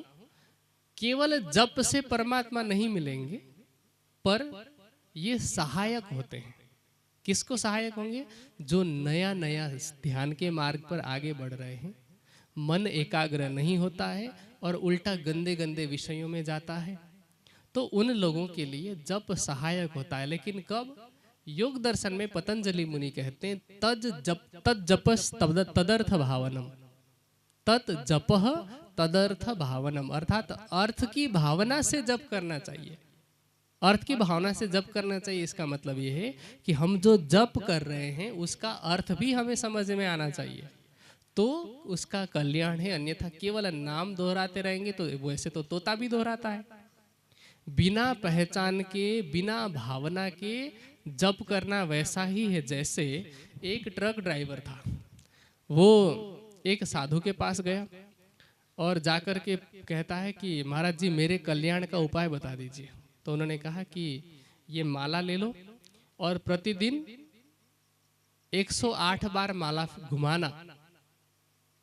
अब जो माला घुमाना कहा है तो उसने उतना समझा, वो चला गया। 21 दिन के लिए बोला था, 21 दिन तक प्रतिदिन 108 बार माला घुमाने की बात की थी। अब 22वें दिन आया और बोलता है महाराज जी कोई फायदा नहीं हुआ। महाराज जी ने पूछा कि 108 बार घुमाते हो पूरा? कहते महाराज जी आप 108 बार की बात करते हो, मैं ट्रक ड्राइवर हूँ, मैंने माला ट्रक के पहिए के साथ बांध दिया है।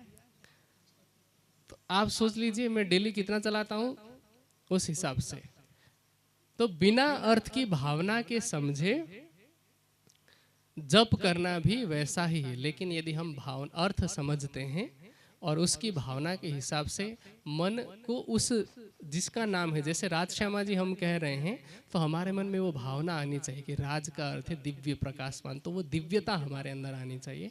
तो उससे ध्यान के मार्ग में शुरू में लाभ होता है। जो छोटे बच्चे हैं जिनको ध्यान का पता ही नहीं है, एकाग्रता किसे कैसे कहते हैं उनको पता ही नहीं है, तो उनके लिए कितना काम करता है। जैसे छोटा बच्चा होता है वो अंगूठा चूसता है ना बचपन में, तो अंगूठा छुड़ाने के लिए वो क्या करते हैं, वो निप्पल होता है ना रबर वाला, उसमें शहद डाल करके उसको बच्चे को दे देते हैं।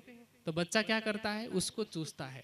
अंगूठा चूसना बुरी आदत है, तो उससे छुड़ा करके उसको दूसरी आदत लगाई जाती है।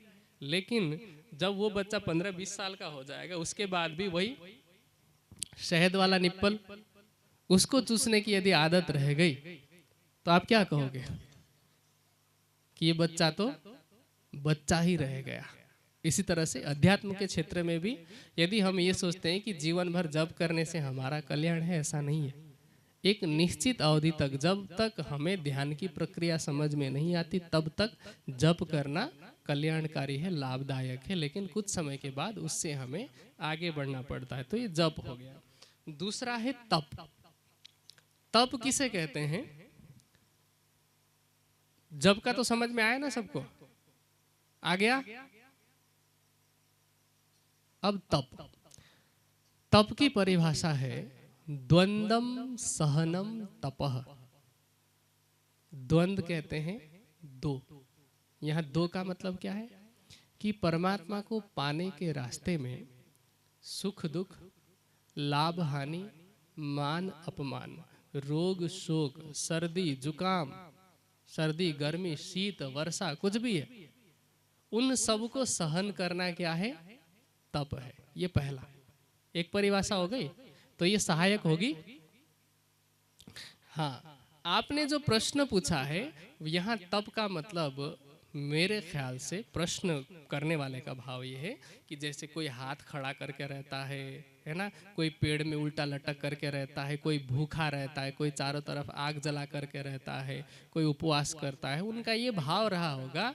पर वो भाव गलत है, वो हठ योग है, वो तप नहीं है।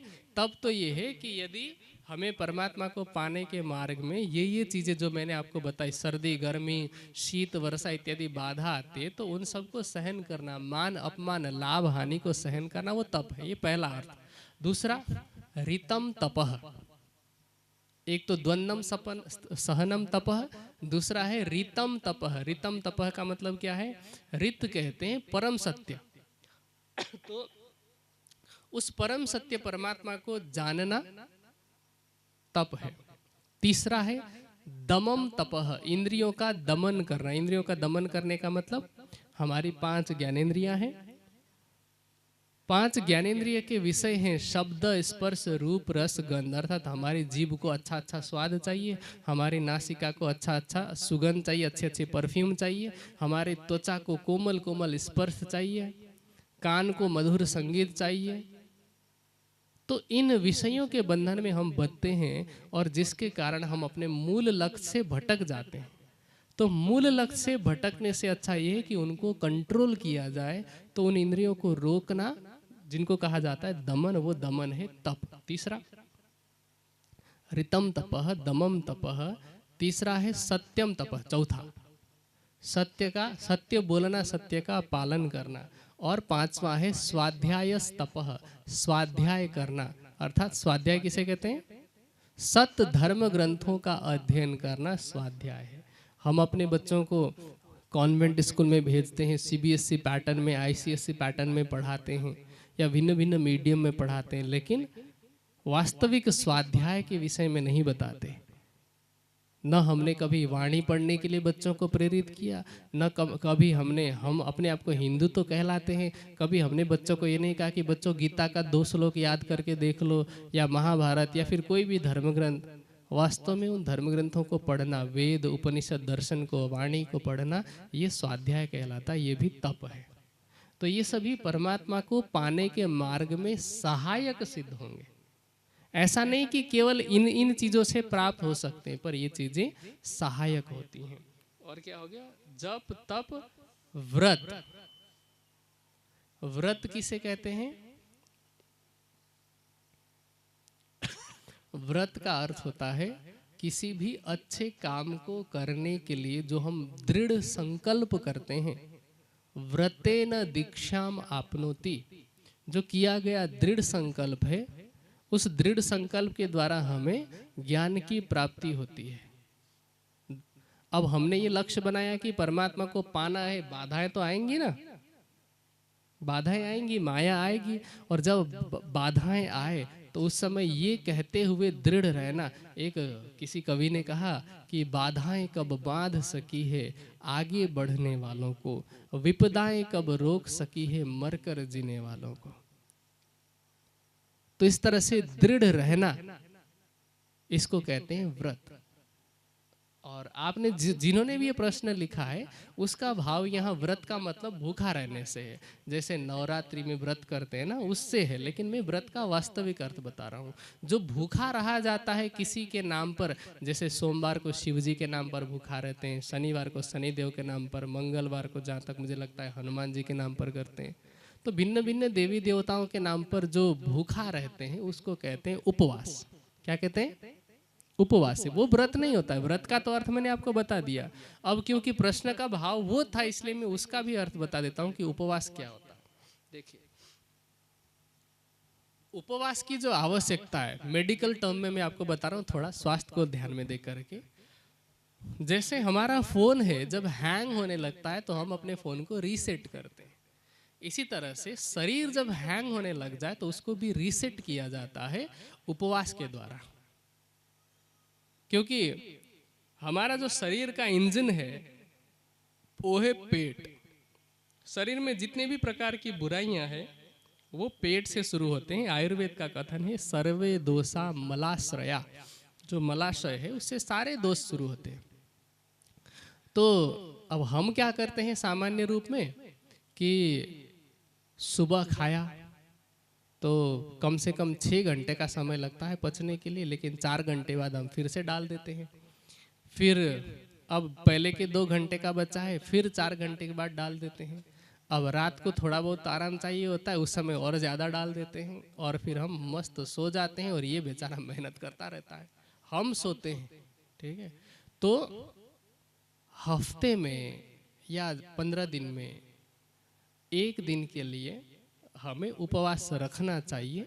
ये साइंटिफिकली आज इंटरमिटेंट फास्टिंग के नाम से यही प्रक्रिया जो हमारे ऋषियों ने समझाया, आज विदेश में गया और ऑक्सफोर्ड में घुस करके इंटरमिटेंट फास्टिंग के नाम से आया कि हमें केवल 6 घंटे खाना खाना है और 18 घंटे तक पेट को आराम देना है। ये अब विदेश के लोग कहने लग गए, और हमारे यहाँ कहते थे जब यहाँ के ऋषि मुनि कि शाम को सूर्यास्त के बाद नहीं खाना है, तो कुछ समय पहले तक तो माना जाता था, लेकिन धीरे धीरे हमारे यहाँ की परंपरा भी बिगड़ गई, हमारे शरीर का सिस्टम भी बिगड़ गया। तो ऋषि मुनियों ने बीच में ये नियम बनाया कि चलो ऐसे तो ये लोग नहीं मानेंगे, लेकिन किसी न किसी देवी देवता के नाम पर करवा देते हैं। जो हनुमान जी को मानेगा वो मंगलवार को भूखा रहेगा, जो शिव जी को मानेगा वो सोमवार को भूखा रहेगा। इसी तरह से अलग अलग देवी देवता के नाम पर अलग अलग दिन बना दिए कि आज के दिन इस देवता के नाम पे भूखा रहना है, लेकिन वास्तविकता ये है। ठीक है, तो उपवास का अर्थ होता है भोजन न करना। वैसे उपवास का शाब्दिक अर्थ होता है निकट रहना, पास में रहना। उप मतलब पास में, जैसे प्रधानमंत्री के पास का जो पद है वह है उप प्रधानमंत्री, है ना। राष्ट्रपति के सबसे निकट का जो पद है वो उपराष्ट्रपति। इसी तरह से उपवास, वास का मतलब क्या होता है? रहना होता है ना, वास करना। तो उपवास का मतलब होता है पास में रहना। किसके? तो नियम ये है कि जिस दिन उपवास रखा जाए उस दिन खाने की कोई चिंता नहीं करनी है, क्योंकि खाना खाना ही नहीं है, केवल जल पर रहना है, पानी पीना है। और उस दिन क्योंकि भूखे होते हैं तो शारीरिक कोई श्रम नहीं करना, उस दिन को भक्तिमय बनाना है। कैसा बनाना है? भक्तिमय। उसमें आपको स्वाध्याय करना है, ध्यान करना है। ठीक है, तो एक दिन का समय होना चाहिए। अब क्या हुआ है कि उपवास के नाम पर मार्केट चल पड़ा है, बिजनेस। आप मार्केट में जाएंगे नवरात्रि के समय में, तो वहां पर उपवास में खाए जाने वाली, यहाँ पर उपवास की खिचड़ी मिलती है, यहाँ पर उपवास के वो फरियाली मिलती है, यहाँ पर उपवास का फल मिलता है, यहाँ पर उपवास की मिठाई मिलती है। ऐसे ऐसे ये क्या हुआ? बिजनेस हुआ। अच्छा, नॉर्मली सामान्य दिनों में जब इंसान सब कुछ खाता है जिस समय, तो उस समय फिर भी इंसान को समय मिल जाता है क्योंकि उसका मेन्यू सेट होता है।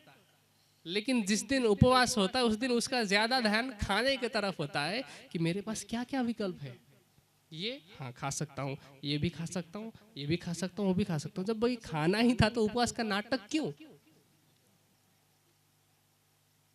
उस दिन उसका ज्यादा ध्यान खाने पर होता है। आपने ध्यान दिया कि नहीं दिया?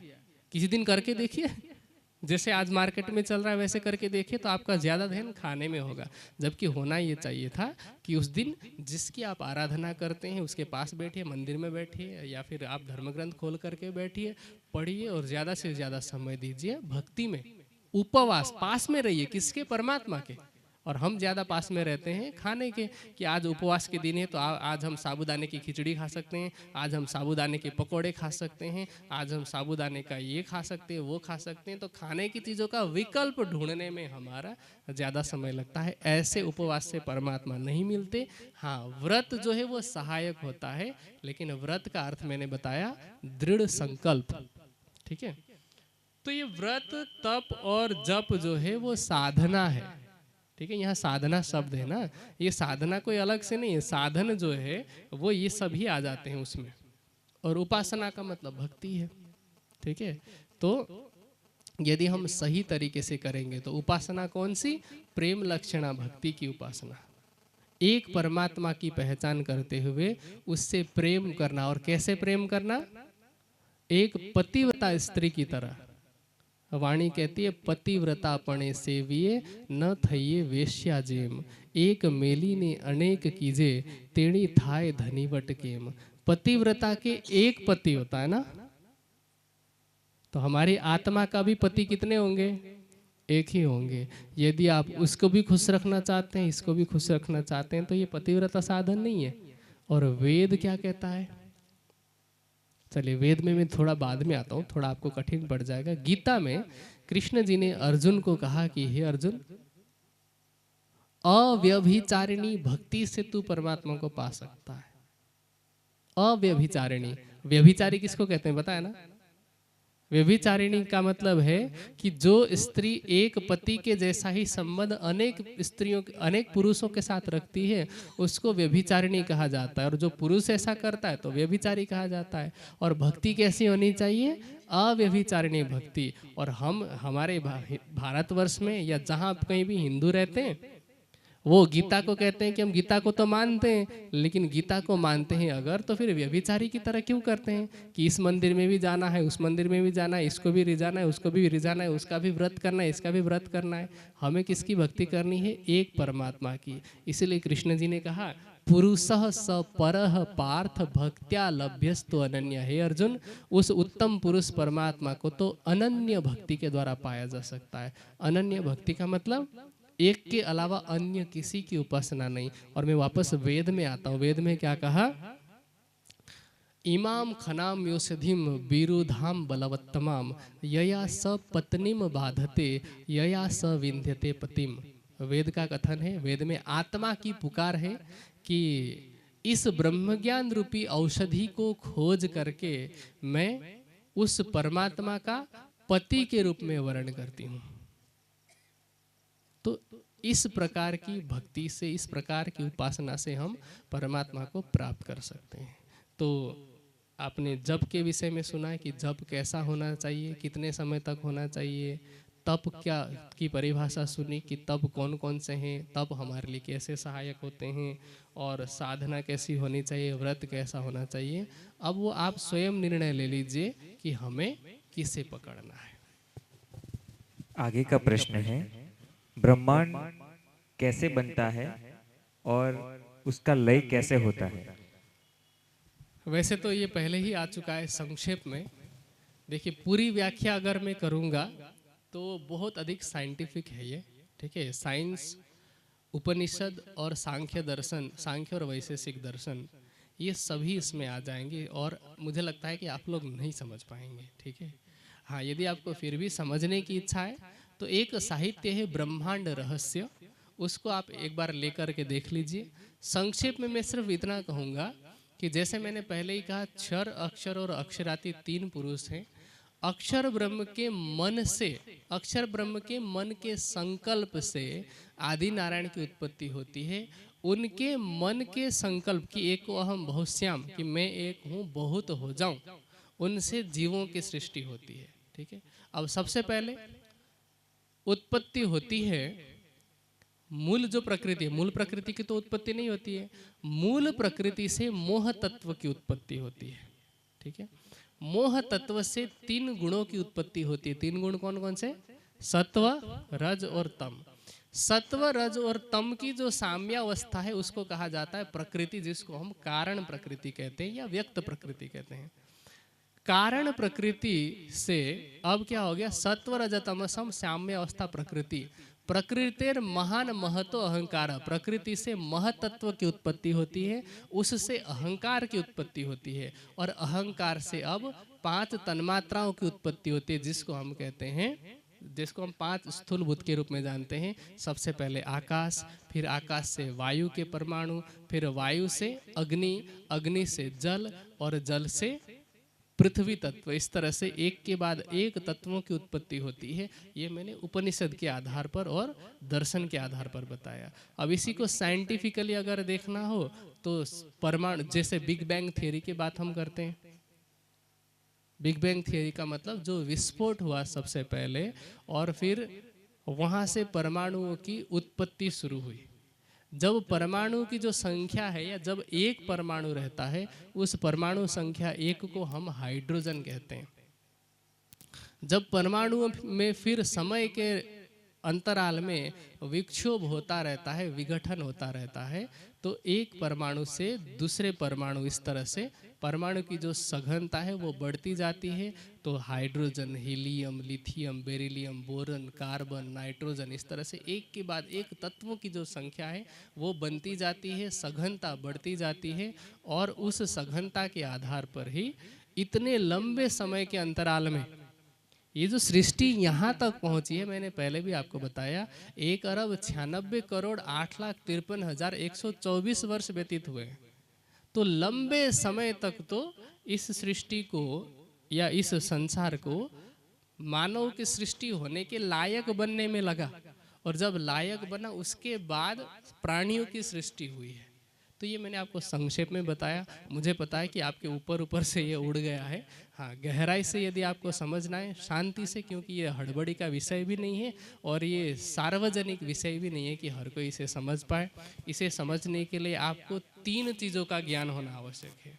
एक, वेद दर्शन उपनिषद, दूसरा विज्ञान, और तीसरा ब्रह्मवाणी।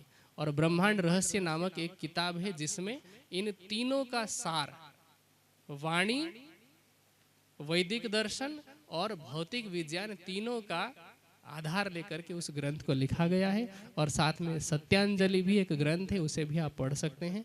जिनके मन में भी जानने की इच्छा हो, आप सत्यांजलि और ब्रह्मांड रहस्य इन 2 ग्रंथों को पढ़ लीजिए।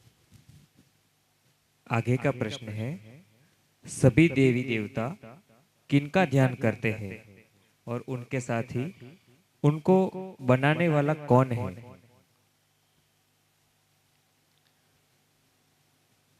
जैसा कि हमें पहले ही पता लग गया है अब तक की प्रश्नोत्तरी से कि परमात्मा एक है, तो जितने भी देवी देवता है वो उस परमात्मा का ही ध्यान करते हैं। हाँ, प्रश्न है कि उनको बनाने वाला कौन है, देवी देवताओं को बनाने वाला। देखिए, देवी और देवता जो है इसका अर्थ होता है, देवी स्त्रीलिंग है और देवता पुल्लिंग है। देवी और देवता दोनों का अर्थ होता है दिव्य गुणों वाले, जिनके अंदर दिव्य गुण है। वैसे स्त्री को देवी कहा जाता है और पुरुष को देवता कहा जाता है। ये किसी में भी हो सकता है, या आप में भी हो सकता है, या जो यहाँ नहीं है उनमें भी हो सकता है। हमारे समाज में अब तक जितने भी महापुरुष हुए हैं उन सबको हमने देवी देवता शब्द से संबोधित किया है। देखिए, हम 33 करोड़ देवता कहते हैं ना, या 33 कोटि देवता कहते हैं। 33 कोटि इसका अर्थ मानने पर 33 प्रकार के देवता होते हैं जो जड़ हैं, और जो 33 करोड़ देवी देवता हैं वो चेतन मनुष्य को कहा है। एक समय में भारतवर्ष की जनसंख्या 33 करोड़ की थी और वहाँ सभी लोग धर्म का पालन करने वाले थे, तो वो सभी देवता कहलाए। जो असत्य का पालन करने वाले हैं वे राक्षस हैं, और जो सत्य का पालन करने वाले हैं वे देवता हैं। तो उनका निर्माण किसने किया, इससे आप समझ सकते हैं कि समय समय पर ऐसा नहीं कि देवी देवता एक साथ उत्पन्न हो गए। समय समय पर जो भी महापुरुष हुए उन सबको हमारे समाज ने देवी देवता के रूप में स्वीकार किया। जैसे गौतम बुद्ध हुए, मनुष्य ही थे, सिद्धार्थ के नाम से वो जन्म लिया शाक्य वंश में। जब उनको बुद्धत्व की प्राप्ति हुई, भगवान मान करके पूजा करना शुरू किया। मर्यादा पुरुषोत्तम राम मनुष्य ही तो हैं, दशरथ के पुत्र हैं, लेकिन उन्होंने ऐसा अच्छा आचरण निभाया कि उनके जैसा राजा कोई नहीं, उनके जैसा मित्र धर्म निभाने वाला कोई नहीं, उनके जैसा पत्नी धर्म निभाने वाला कोई नहीं। तो इसलिए उनको मर्यादा पुरुषोत्तम कहा है। पुत्र का धर्म उन्होंने निभाया, भाई का धर्म उन्होंने निभाया, तो उनको मर्यादा पुरुषोत्तम कहा गया, उनको भी भगवान के रूप में पूजा गया। इसी तरह से जैसे आप तो यहाँ सब गुजरात में हैं, एक कविता आप लोगों ने पढ़ी होगी गुजराती भाषा में, चारण कन्या वाली, पढ़ी है ना। अब चारण कन्या कौन थी, एक लड़की ही तो थी ना, चारण की कन्या मतलब चारण कन्या। लेकिन उसकी वीरता को देखते हुए आज उसकी कविता बना दी गई। आज से 50 साल के बाद कहीं ना कहीं उसका मंदिर मिल जाएगा आपको, ठीक है। इसी तरह से आयश्री खोड़ियार जो हुई है, उनका किसी पुराण में वर्णन है क्या? 18 पुराण में कहीं उनका वर्णन दिखा दीजिए, नहीं।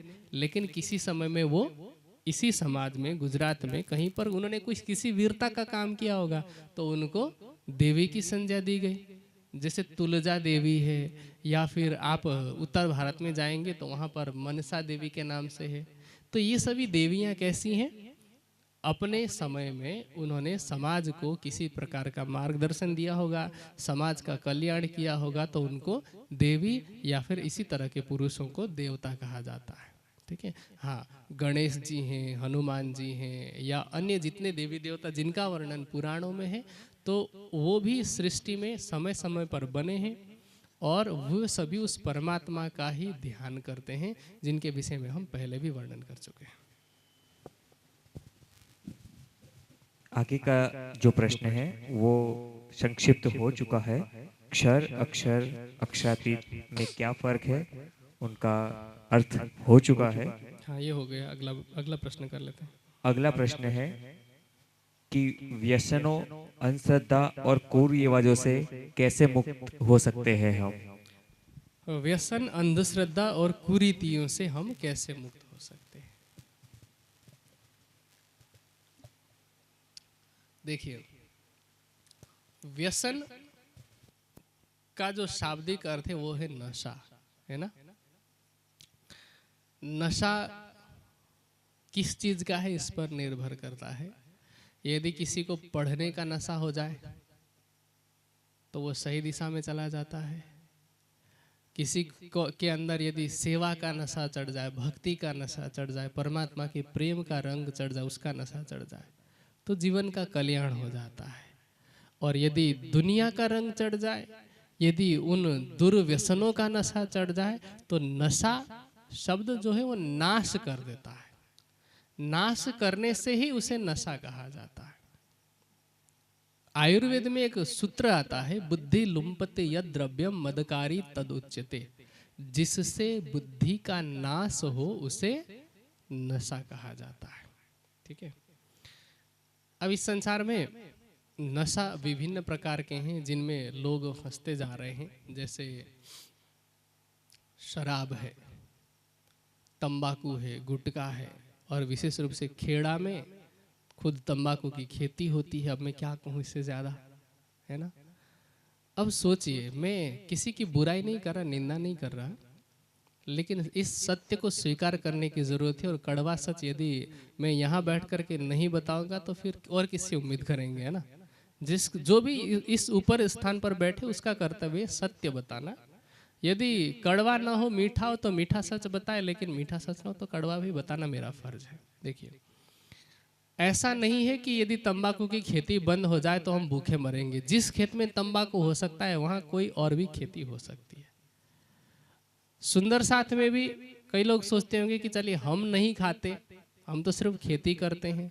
सोचिए, जो आप नहीं खाते दूसरों को खिला रहे हैं और बड़ा पाप है कि आप तो बच रहे हैं लेकिन दूसरों को फंसा रहे हैं। एक मैं अपने जीवन की मैं घटना बता रहा हूँ। ठीक है। मेरे परिवार में एक सदस्य थे और आज से 2-2.5 साल पुरानी घटना, और वहाँ पर चर्चा हो रही थी इसी तरह से बिल्कुल जनरल विषय पर। और मैंने पहली बार चर्चा की थी। मैं 18 वर्ष हुआ ज्ञानपीठ आए हुए, सरसावा आए हुए, और 16 साल के बाद मैंने पहली बार वहाँ पर चर्चा की। तो मेरे परिवार के जो सदस्य हैं उन्होंने क्या कहा कि एक होता है ना भौतिक रूप से वो अटैचमेंट होता है। उन्होंने कहा कि हम आपको पूरे विश्व में छाया हुआ देखना चाहते हैं। मैंने कहा मौका मिलेगा तो बताऊंगा मैं। वो इसलिए बताना जरूरी था क्योंकि वो धूम्रपान करते थे, मतलब सिगरेट। तो मैंने सोचा कि अभी किसी दिन मौका आएगा तो मैं इनको बताऊंगा। फिर क्या हुआ कि एक दिन वो ऐसे बात कर रहे थे कमरे में, मैं पहुंच गया। चर्चा के 1-2 दिन के बाद की बात है। तो मौका मिला और मैंने उनको बोल दिया कि आप बोल तो रहे थे कि हम आपको पूरी दुनिया में आपकी मतलब चर्चा जो है वो फैला हुआ देखना चाहते हैं, आपको पूरी दुनिया में प्रसिद्ध देखना चाहते हैं। लेकिन आप सोचिए कि मैं मंच पे बैठ करके जिन जिन चीज़ों का विरोध करता हूँ, हमारा जो सिद्धांत है, और जब पता चलेगा कि अशोक के ही रिश्तेदार ये सब सेवन करते हैं तो आपको शर्म आएगी कि नहीं आएगी। ठीक है। इतना बताया मैंने। उसके बाद मैं अब तक मिल नहीं पाया हूँ, लेकिन मुझे उम्मीद है कि शायद उनसे छूट गई हो। ठीक है। अब ये बात मैं आपको क्यों बता रहा हूँ, ये घटना जरूरी नहीं था बताना, लेकिन मैं इसलिए बता रहा हूँ क्योंकि आपने तारतम्य ज्ञान लिया। सुंदर साथ का, प्रत्येक सुंदर साथ का कर्तव्य है कि ये सुख देऊं ब्रह्म सृष्टि को तो में अंगना नार। आपने किसी को और ज्ञान चर्चा सुनाई, आप मान लीजिए बीतक सुना रहे हैं, आपके घर में तंबाकू की खेती है और जो आपसे खरीदने आता है आप उसको बीतक चर्चा सुना रहे हैं। भैरव सेठ का प्रसंग आपने सुना दिया, ठीक है, या चिंतामणि जी का प्रसंग आपने सुना दिया, सुनाएंगे ना। और वो सवाल पूछेगा आपसे कि आपके संप्रदाय में तो तंबाकू का सेवन करना वर्जित है और आप ही करते हैं, ये दोगलापन क्यों है ना? ये हिपोक्रेसी कहते हैं ना इसको। तो आप क्या जवाब देंगे? कोई जवाब रहेगा? तो इससे अच्छा है कि पहले ही जवाब तैयार रखें, और वो जवाब ये है कि सवाल ही ना आने दें। हमारे ईमान पर उंगली खड़ी हो रही है या हो सकती है, ठीक है। और यहाँ की तो बात छोड़ दीजिए, वहाँ क्या जवाब देंगे कि एक हमसे तंबाकू की खेती नहीं छूट रही है, सुरती की खेती नहीं छूट रही है, और हम दुनिया को सिखापन देने चले कि पीना तंबाकू छोड़ दो, बेचना छोड़ो ना पहले, ठीक है। तो व्यसन मुक्ति यदि हम चाहते हैं तो सबसे पहले अपने दरवाजे से शुरू करना होगा। एक अंग्रेजी में कहावत कही जाती है, be the change you want to see in the world. आप दुनिया में जो परिवर्तन देखना चाहते हैं पहले खुद से शुरू करें। तो ये तंबाकू का हो गया। अब प्रश्न आगे मैं थोड़ा और बढ़ाता हूँ और गहराई में जाता हूँ मैं। मनुष्य नशा क्यों करता है? उसके अनेक कारण हैं। एक कारण है संगति। गलत संगति में रह करके मनुष्य नशा करता है, पहले उसको पता ही नहीं होता, उसके यार दोस्त उसको शुरू कराते हैं और धीरे धीरे करके वो उस व्यसन में लग जाता है। दूसरा कारण ये है कि जो व्यक्ति सिगरेट का सेवन करता है ना, उसको पूछा जाए कि आप ये क्यों सेवन करते हैं, तो बोलते बहुत टेंशन है भाई, बहुत टेंशन है। अच्छा, क्या सिगरेट पीने से टेंशन कम हो जाता है, ख़त्म हो जाता है? नहीं, लेकिन उसके धुएं का नशा जो है ना, वो सोचने समझने की क्षमता को ख़त्म कर देता है। इसका मतलब ये कि टेंशन ख़त्म नहीं हो रही है, सोचने की क्षमता खत्म हो रही है। जिस क्षमता से आप समाधान खोज सकते थे वो क्षमता ही खत्म हो रही है। तो इसका मतलब क्या है कि इससे आपका नाश होगा। और चौथा कारण क्या हो सकता है कि किसी को देखा, उसने करना शुरू किया, अब उसको मजा आ रहा है, ठीक है। ये ऐसे अनेक कारण हैं। अब देखिए, इसको छुड़ाने का जो तरीका है वो ये है, सबसे पहला कि आप ज्ञान दीजिए, जागरूकता फैलाइए, पहला। दूसरा, अपने बच्चों को ज्यादा से ज्यादा अच्छे कार्यों में व्यस्त रखिए। अच्छे कार्यों में इतना व्यस्त रखिए कि उनको न टेंशन होने का समय मिले और न बुरा सोचने का समय मिले। आज जब इंसान खाली होता है ना, टेक्नोलॉजी ने काम आसान बना दिया है, तो जिस समय में काम करना होता है उस समय इंसान खाली बैठता है। और blank mind is devils house, खाली दिमाग शैतान का घर। अब जब खाली बैठेगा तो उसके दिमाग में फालतू की इधर उधर की चीजें आएगी, इसीलिए उसको अब बेचैनी होना शुरू होता है। आपने किसी भी मजदूर को जो दिहाड़ी का काम करता, उसको सुना है कि एंजाइटी की समस्या हो गई, डिप्रेशन की समस्या हो गई? सुना है? ये किसको होती है? जो निठल्ले बैठे रहते हैं या जिनका काम बैठे बैठे करने का होता है ना, उनको एंजाइटी की समस्या होती है। आज से 50 साल पहले जिन बातों से लोगों को थोड़ी सी टेंशन होना शुरू होता था, आज उतनी बात से लोग डिप्रेशन में चले जाते हैं। कितना फर्क है? क्योंकि पहले लोग व्यस्त रहते थे। तो सबसे पहले अपने बच्चों को शिक्षा दीजिए, ज्यादा से ज्यादा व्यस्त रखिए। हम क्या करते हैं, एक मैं बात बता रहा हूँ, प्रसंग चल ही रहा है तो थोड़ा समय लेकर के, कि ये बहुत महत्वपूर्ण विषय है आज के युवा पीढ़ी के लिए। आज के जो माता पिता है ना, जो नए नए माता पिता बने हैं, वो सोचते हैं कि हम अपने बच्चों को वो सारी सुविधाएं देंगे जो हम नहीं ले पाए थे। सोचते हैं कि नहीं? हमने तकलीफ देखी है, हमने दुख देखा है, हम अपने बच्चों को दुख नहीं दिखाना चाहते, लेकिन ये गलत है। आप बच्चों को कम से कम दुख का अनुभव कराइए। क्यों? क्योंकि आप पूरी तरह से सुख में रखेंगे तो यदि दुख आएगा, क्योंकि सुख हमेशा तो नहीं रहने वाला है, दुख आएगा तो वो नहीं झेल पाएंगे, डिप्रेशन में चले जाएंगे। आप उनको उतनी ही सुविधाएं दीजिए जितना उनकी आवश्यकताएं पूरी करने के लिए, वरना क्या होगा, एक अरब के राजा का इंटरव्यू आया था लगभग 7-8 महीने पहले, या इतना भी समय नहीं हुआ होगा। उसमें वो कह रहे थे कि मेरे जो दादाजी थे वो ऊंट पे चला करते थे। मेरे पिताजी ने मारुति ली, मैं अभी फरारी में घूमता हूँ। जो मेरा बेटा है वो भी फरारी में घूमेगा, लेकिन मेरा जो पोता है वो वापस ऊंट में चलने लगेगा। क्यों? क्योंकि उसने कभी कष्ट देखा ही नहीं। ठीक है। एक अंग्रेजी में कहावत कही जाती है कि tough time creates strong man, strong man creates easy time, easy time creates weak man, and weak man creates tough time. वापस घूम फिर करके तो हम अपने बच्चों को वो टफ टाइम भी दिखाएं तो वो तैयार रहेंगे। तो यदि कोई कठिन परिस्थिति आती है तो वो टेंशन हो रहा है करके सिगरेट में, दारू शराब में नहीं जाएंगे, क्योंकि उन्होंने पहले से ही तैयारी कर रखी है। ठीक है। आपने देखा होगा, मैं व्यक्तिगत रूप से किसी की बुराई नहीं कर रहा हूँ, लेकिन मैं जागनी यात्रा के दौरान भी जहाँ जहाँ से होकर के गुजरा, जिन जिन सुंदर साथ के घर में ठहरा, ये और वो सुंदर साथ जो करोड़पति थे, ऐसे घरों में मैंने देखा कि हर करोड़पति सुंदर साथ के घर में कोई ना कोई एक ऐसा व्यक्ति था जो मंद बुद्धि था। इसका कारण क्या है? यही कि बचपन से ही सब पैदा होते ही उसको कोई स्ट्रगल करना नहीं है, स्पून फीडिंग होती है, और 3-4 महीने का होना शुरू नहीं हुआ, हम बच्चों को क्या करते हैं, आज तो सबसे बड़ा जो नशा है ना वो इसका है। ठीक है, मोबाइल फोन का। तो 4 महीने का बच्चा होना शुरू नहीं होता है, माताएं क्या करती है कि अब उनको भी तो, क्योंकि अभी की जो जिनका बच्चा 4 महीने का हुआ है तो माँ की उम्र होगी लगभग 20-22 वर्ष की या 25 वर्ष की। तो आज टेक्नोलॉजी का जमाना है, नया नया फेसबुक, इंस्टाग्राम ये सब चलाना शुरू किया है।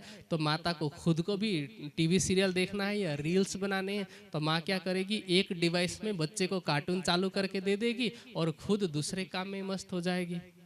बच्चा उसमें घुस घुस करके, आज एक बीमारी है जो धीरे धीरे महामारी का रूप ले रही, उसको कहते हैं ऑटिज्म। यहाँ पर जितने मेडिकल टर्म्स समझते हैं ऑटिज्म का मतलब क्या होता है वो समझ जाएंगे। बच्चों में मानसिक विकास पूरी तरह से रुक जाता है, और ऐसे मैंने एक नहीं कई घरों में देखा है। ठीक है। तो इसलिए बच्चों को बचपन से ही परेशानियों को भी बताना जरूरी है, भले ही वो दुख ना देखें, लेकिन कमी है हमारे समाज में वो बताना जरूरी है। हर चीज हमारी कमी क्या हो जाती है कि बच्चे कहते हैं मम्मी 200 रुपये चाहिए, एक बार मना करेंगे, बच्चा पैर पकड़ पटक करके रोगा कि नहीं मम्मी, अच्छा ठीक है ले ले।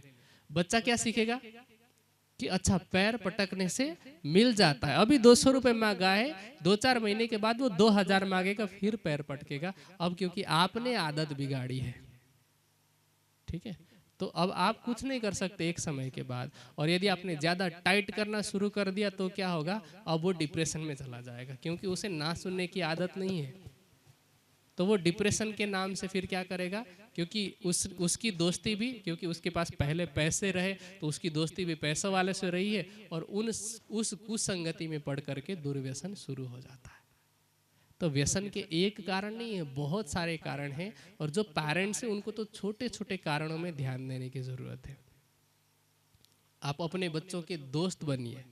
दोस्त बनने का मतलब कि बच्चों से आप इस तरह से पेश आए कि वो मन की बात खुल करके बता सकें। उनके मन में भले ही कैसे भी बुरे विचार आ रहे हों, लेकिन यदि आपको बता रहे हैं या यदि वो आपके सामने सच बोल रहे हैं तो सच बोलने पर दंड मत दीजिए, क्योंकि यदि आप सच बोलने पर दंडित करेंगे तो वो झूठ बोलने लगेगा, और आपको कैसे पता चलेगा कि वो सच बोल रहा है कि झूठ बोल रहा है। इसलिए अगर सच बोल रहा है और वो गलत है तो आप उसको प्यार से समझाइए, नहीं तो ये इस बात की गारंटी है कि बच्चा किसी न किसी रूप में वो नशे में लग जाएगा।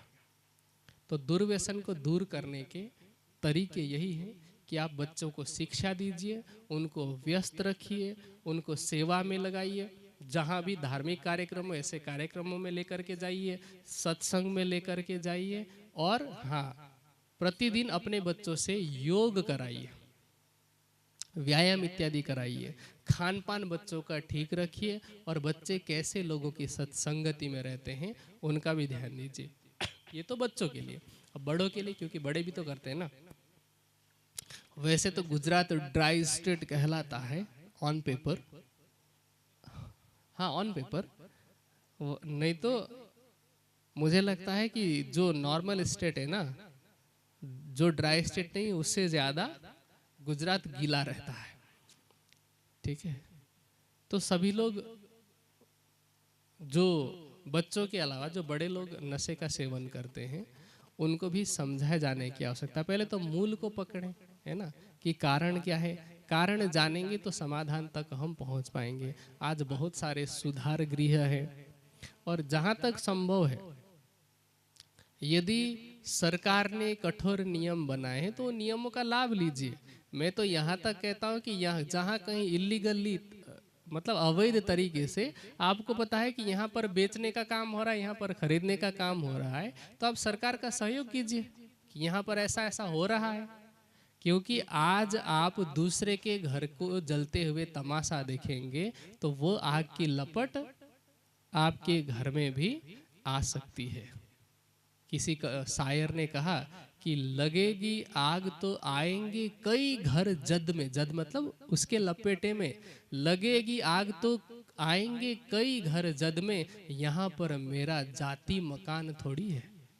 केवल मेरा अकेले का घर नहीं है, जिसके घर में आग लग रही है बुझाना सबका कर्तव्य है। आज शराब की वजह से कई घर कई परिवार बर्बाद हो रहे हैं। अब इसमें कई लोग ये तर्क देते हैं कि शराब तो फलों का रस है, इसमें तो पीने में पाप भी नहीं है, हिंसा भी नहीं हो रही है। देखिए, शराब पीना पाप नहीं है, शराब पीने से पाप की शुरुआत होती है। तो शराब या नशा सभी प्रकार के पापों की माता है। आपने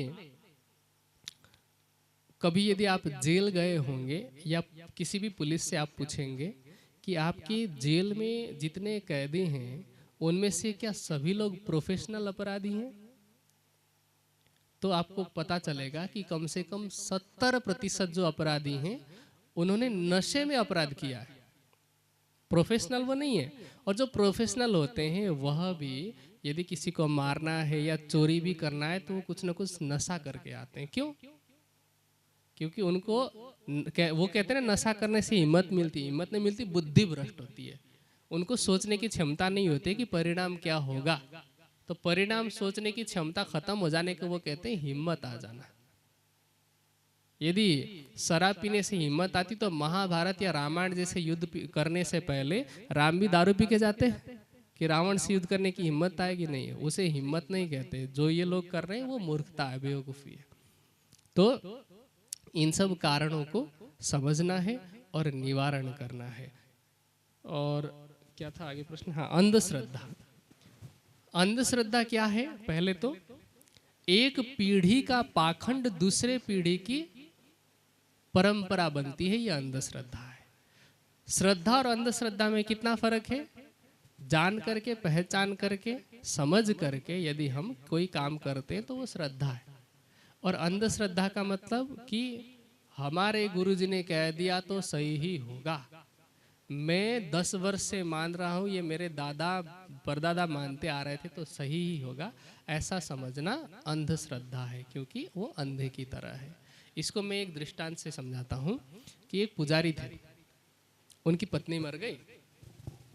ध्यान से समझना, एक पुजारी जी की पत्नी मर गई तो अब उनके घर में बिल्ली पाली हुई थी। तो पूजा के समय में बिल्ली इधर उधर मुंह ना मारे तो वो क्या करते थे कि एक बांस का बड़ा सा टोकरा उन्होंने लिया, तो पूजा से पहले वो मंदिर के पास में बिल्ली को लेके आते थे, टोकरे से ढक देते थे, ऊपर एक पत्थर रख देते थे, वो सिलबट्टा होता है ना चटनी पीसने वाला गाँव में, तो वैसा सिलबट्टा रख देते थे और फिर पूजा सब निपटा करके फिर उस बिल्ली को छोड़ देते थे कि चलो जाओ। और पूजा सिखाने के लिए, क्योंकि पंडित जी थे, तो अपने बच्चे को हमेशा पास में रखते थे। अब बच्चे ने देखा कि पिताजी क्या करते हैं, पूजा से पहले बिल्ली को वो ढकते हैं। कुछ समय के बाद पुजारी जी धाम चले गए, तो अब बच्चा भी पूजा सीख गया था, लेकिन घर पे बिल्ली मर गई थी। तो वो पूजा करने से पहले पड़ोसी से बिल्ली मांग के लेके आता था और टोकरी से ढकता था, उसके बाद में पूजा करता था और फिर वापस बिल्ली को उसके घर पे पहुंचा देता था। तो पिताजी जो कर रहे थे वो तो आवश्यकता थी, लेकिन जो पुत्र कर रहा है वो अंधश्रद्धा है, क्योंकि पुत्र को पता ही नहीं कि वो क्या कर रहा है। तो अंधश्रद्धा हम जिन जिन की भक्ति करते हैं बिना जानकारी के, और फिर जानने के बाद भी ये सोचते हुए नहीं छोड़ पाते कि इतने समय से किया है कैसे छोड़ दें, तो वो अंधश्रद्धा है। और कुरीतियाँ है ना, कुरीवाज मतलब कुरीतियाँ, तो कुरीतियाँ भी ऐसी है। अंधश्रद्धा और कुरीतियों में, कुरीतियों का मतलब ये है कि ऐसी परंपरा जो बुरी है, कु मतलब बुरा, ठीक है, रीति मतलब परंपरा। तो कुरीतियों का मतलब क्या, जैसे हमारे समाज में जातिवाद है, ये कुरीति है। जातिवाद का मतलब कि जो ब्राह्मण कुल में पैदा हो गया वो तो अच्छा हो गया, और जो शूद्र कुल में उत्पन्न हो गया वो निम्न हो गया, नीच हो गया। लेकिन वास्तविकता क्या है कि ब्राह्मण, क्षत्रिय, वैश्य, शूद्र, किसी भी जाति में, किसी भी वर्ण में उत्पन्न हो, मनुष्य सबसे पहले मनुष्य है। कोई भी जाति जन्म से छोटी और बड़ी नहीं होती है। कृष्ण जी को तो हम मानते हैं, लेकिन कृष्ण जी की एक नहीं मानते। कृष्ण जी कहते हैं कि चतुर्वर्ण्य मया सृष्टम गुण कर्म विभागस जन्मना जायते शूद्रो संस्कारात द्विज उच्यते। जन्म से तो सभी शूद्र होते हैं, लेकिन संस्कार लेने से कोई व्यक्ति द्विज होता है, कोई व्यक्ति ब्राह्मण, क्षत्रिय, वैश्य होता है। पैदा होते समय सब अज्ञानी होते हैं। तो इस बात को स्वीकार करना कि सभी मनुष्य मात्र बराबर हैं, ये वास्तविकता है। लेकिन जो जन्मना जाति व्यवस्था को स्वीकार करता है वह कुरीति है। इसी तरह से पत्थर इत्यादि की पूजा करना ये कुरीति है, ठीक है। नदी में जाकर नदियों को ही तीर्थ समझना ये कुरीति है। नदियों की रक्षा करनी चाहिए। आपको मैं 2 सवाल पूछता हूँ, ठीक है। इंग्लैंड में इंग्लैंड की राजधानी लंदन है ना, लंदन जो है वो कौन सी नदी के किनारे बसा हुआ है, पता है आपको? टेम्स है ना, कुछ लोग थेम्स भी बोलते हैं। टेम्स नदी के किनारे लंदन शहर बसा हुआ है। और बनारस जो है वो कौन सी नदी के किनारे बसा हुआ है? गंगा। अथवा दिल्ली जो है वो यमुना के किनारे। भारत के जो लोग हैं वो नदी को माता मानते हैं, देवी मानते हैं, और क्या करते हैं? पूजते हैं। और इंग्लैंड के जो लोग हैं वो नदी को नदी मानते हैं और सामान्य व्यवहार करते हैं। लेकिन आपसे पूछा जाए कि टेम्स नदी में आप जाकर के नहाएंगे, तो आप फोटो देखेंगे एक बार तो बोलेंगे हाँ यार इसमें तो नहाना चाहिए, और गंगा की फोटो देख लीजिए। जो नदी को देवी मान रहा है वहां नदी की इतनी गंदी हालत है कि पास में जाने पे नाक बंद करना पड़ता है, जबकि उस नदी की वो रोज आरती करता है। गंगा आरती विश्व प्रसिद्ध है, और टेम्स नदी की कोई आरती पूजा नहीं करता है, पर वो सफाई करते हैं। तो यहाँ नदियों की पूजा का मतलब क्या है? नदियों की सफाई का ध्यान रखना, स्वच्छता का ध्यान रखना। पेड़ की पूजा का मतलब क्या है? पीपल की, तुलसी की पूजा का मतलब ये है कि तुलसी में सबसे ज्यादा औषधीय गुण होते हैं, तो उसको घर में लगाना चाहिए, उसमें पानी डालना चाहिए, पर वहां अगरबत्ती जलाने की आवश्यकता नहीं है, ठीक है। या पीपल जो है उसमें भी गुण है, सबसे ज्यादा ऑक्सीजन देने वाले पेड़ में उसका नाम आता है।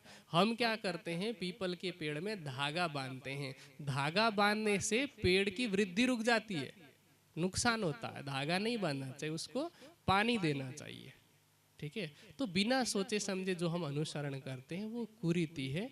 तो हम जो कर रहे हैं, कुछ चीजें हैं जो लॉजिकल है, साइंटिफिक है, उसका पालन करना चाहिए, और जो अनसाइंटिफिक है, इलॉजिकल है, उनको छोड़ देना चाहिए। अंतिम प्रश्न है, सभी देवी देवता, त्रिदेव और परमात्मा हमें कहाँ तक ले जा सकते हैं? परमात्मा अपने पास ले जाएंगे, और देवी देवता जो है वो जहाँ उनकी पहुँच है वहीं तक लेके जाएंगे। अब जिस गांव में हमें जाना ही नहीं, उसका पता पूछने का तो कोई मतलब ही नहीं है ना। तो मैंने पहले ही कहा कि आत्मा जो है वो परमात्मा के ही आनंद अंग है। हमें आनंद अंग के पास जाना है, और जो त्रिदेव हैं वह भी उस परब्रह्म की ही भक्ति करते हैं। तो जैसे पेड़ होता है, उस पेड़ में जो मूल है, जड़ है, जड़ में यदि पानी डालते हैं तो पत्ते पत्ते में पानी डालने की जरूरत नहीं होती है। एक हिंदी में कहावत कही जाती है, एक साधे सब सधे, सब साधे सब जाए। एक की साधना कर लो, सब सध जाते हैं। यदि आपका संबंध सीधे प्रधानमंत्री से हो जाए तो आपको इधर के किसी सांसद से, एमएलए से परमिशन लेने की जरूरत नहीं पड़ती। बाकी सारा काम, सारी जिम्मेदारी प्रधानमंत्री की हो जाती है। तो एक परमात्मा की भक्ति कर लीजिए, उनके चरणों की कामना कीजिए, बाकी सभी देवी देवता भी उसी परमात्मा की ही कामना करते हैं। बोलो श्री प्राणनाथ प्यारे की जय। आओ सुदर्शन जी।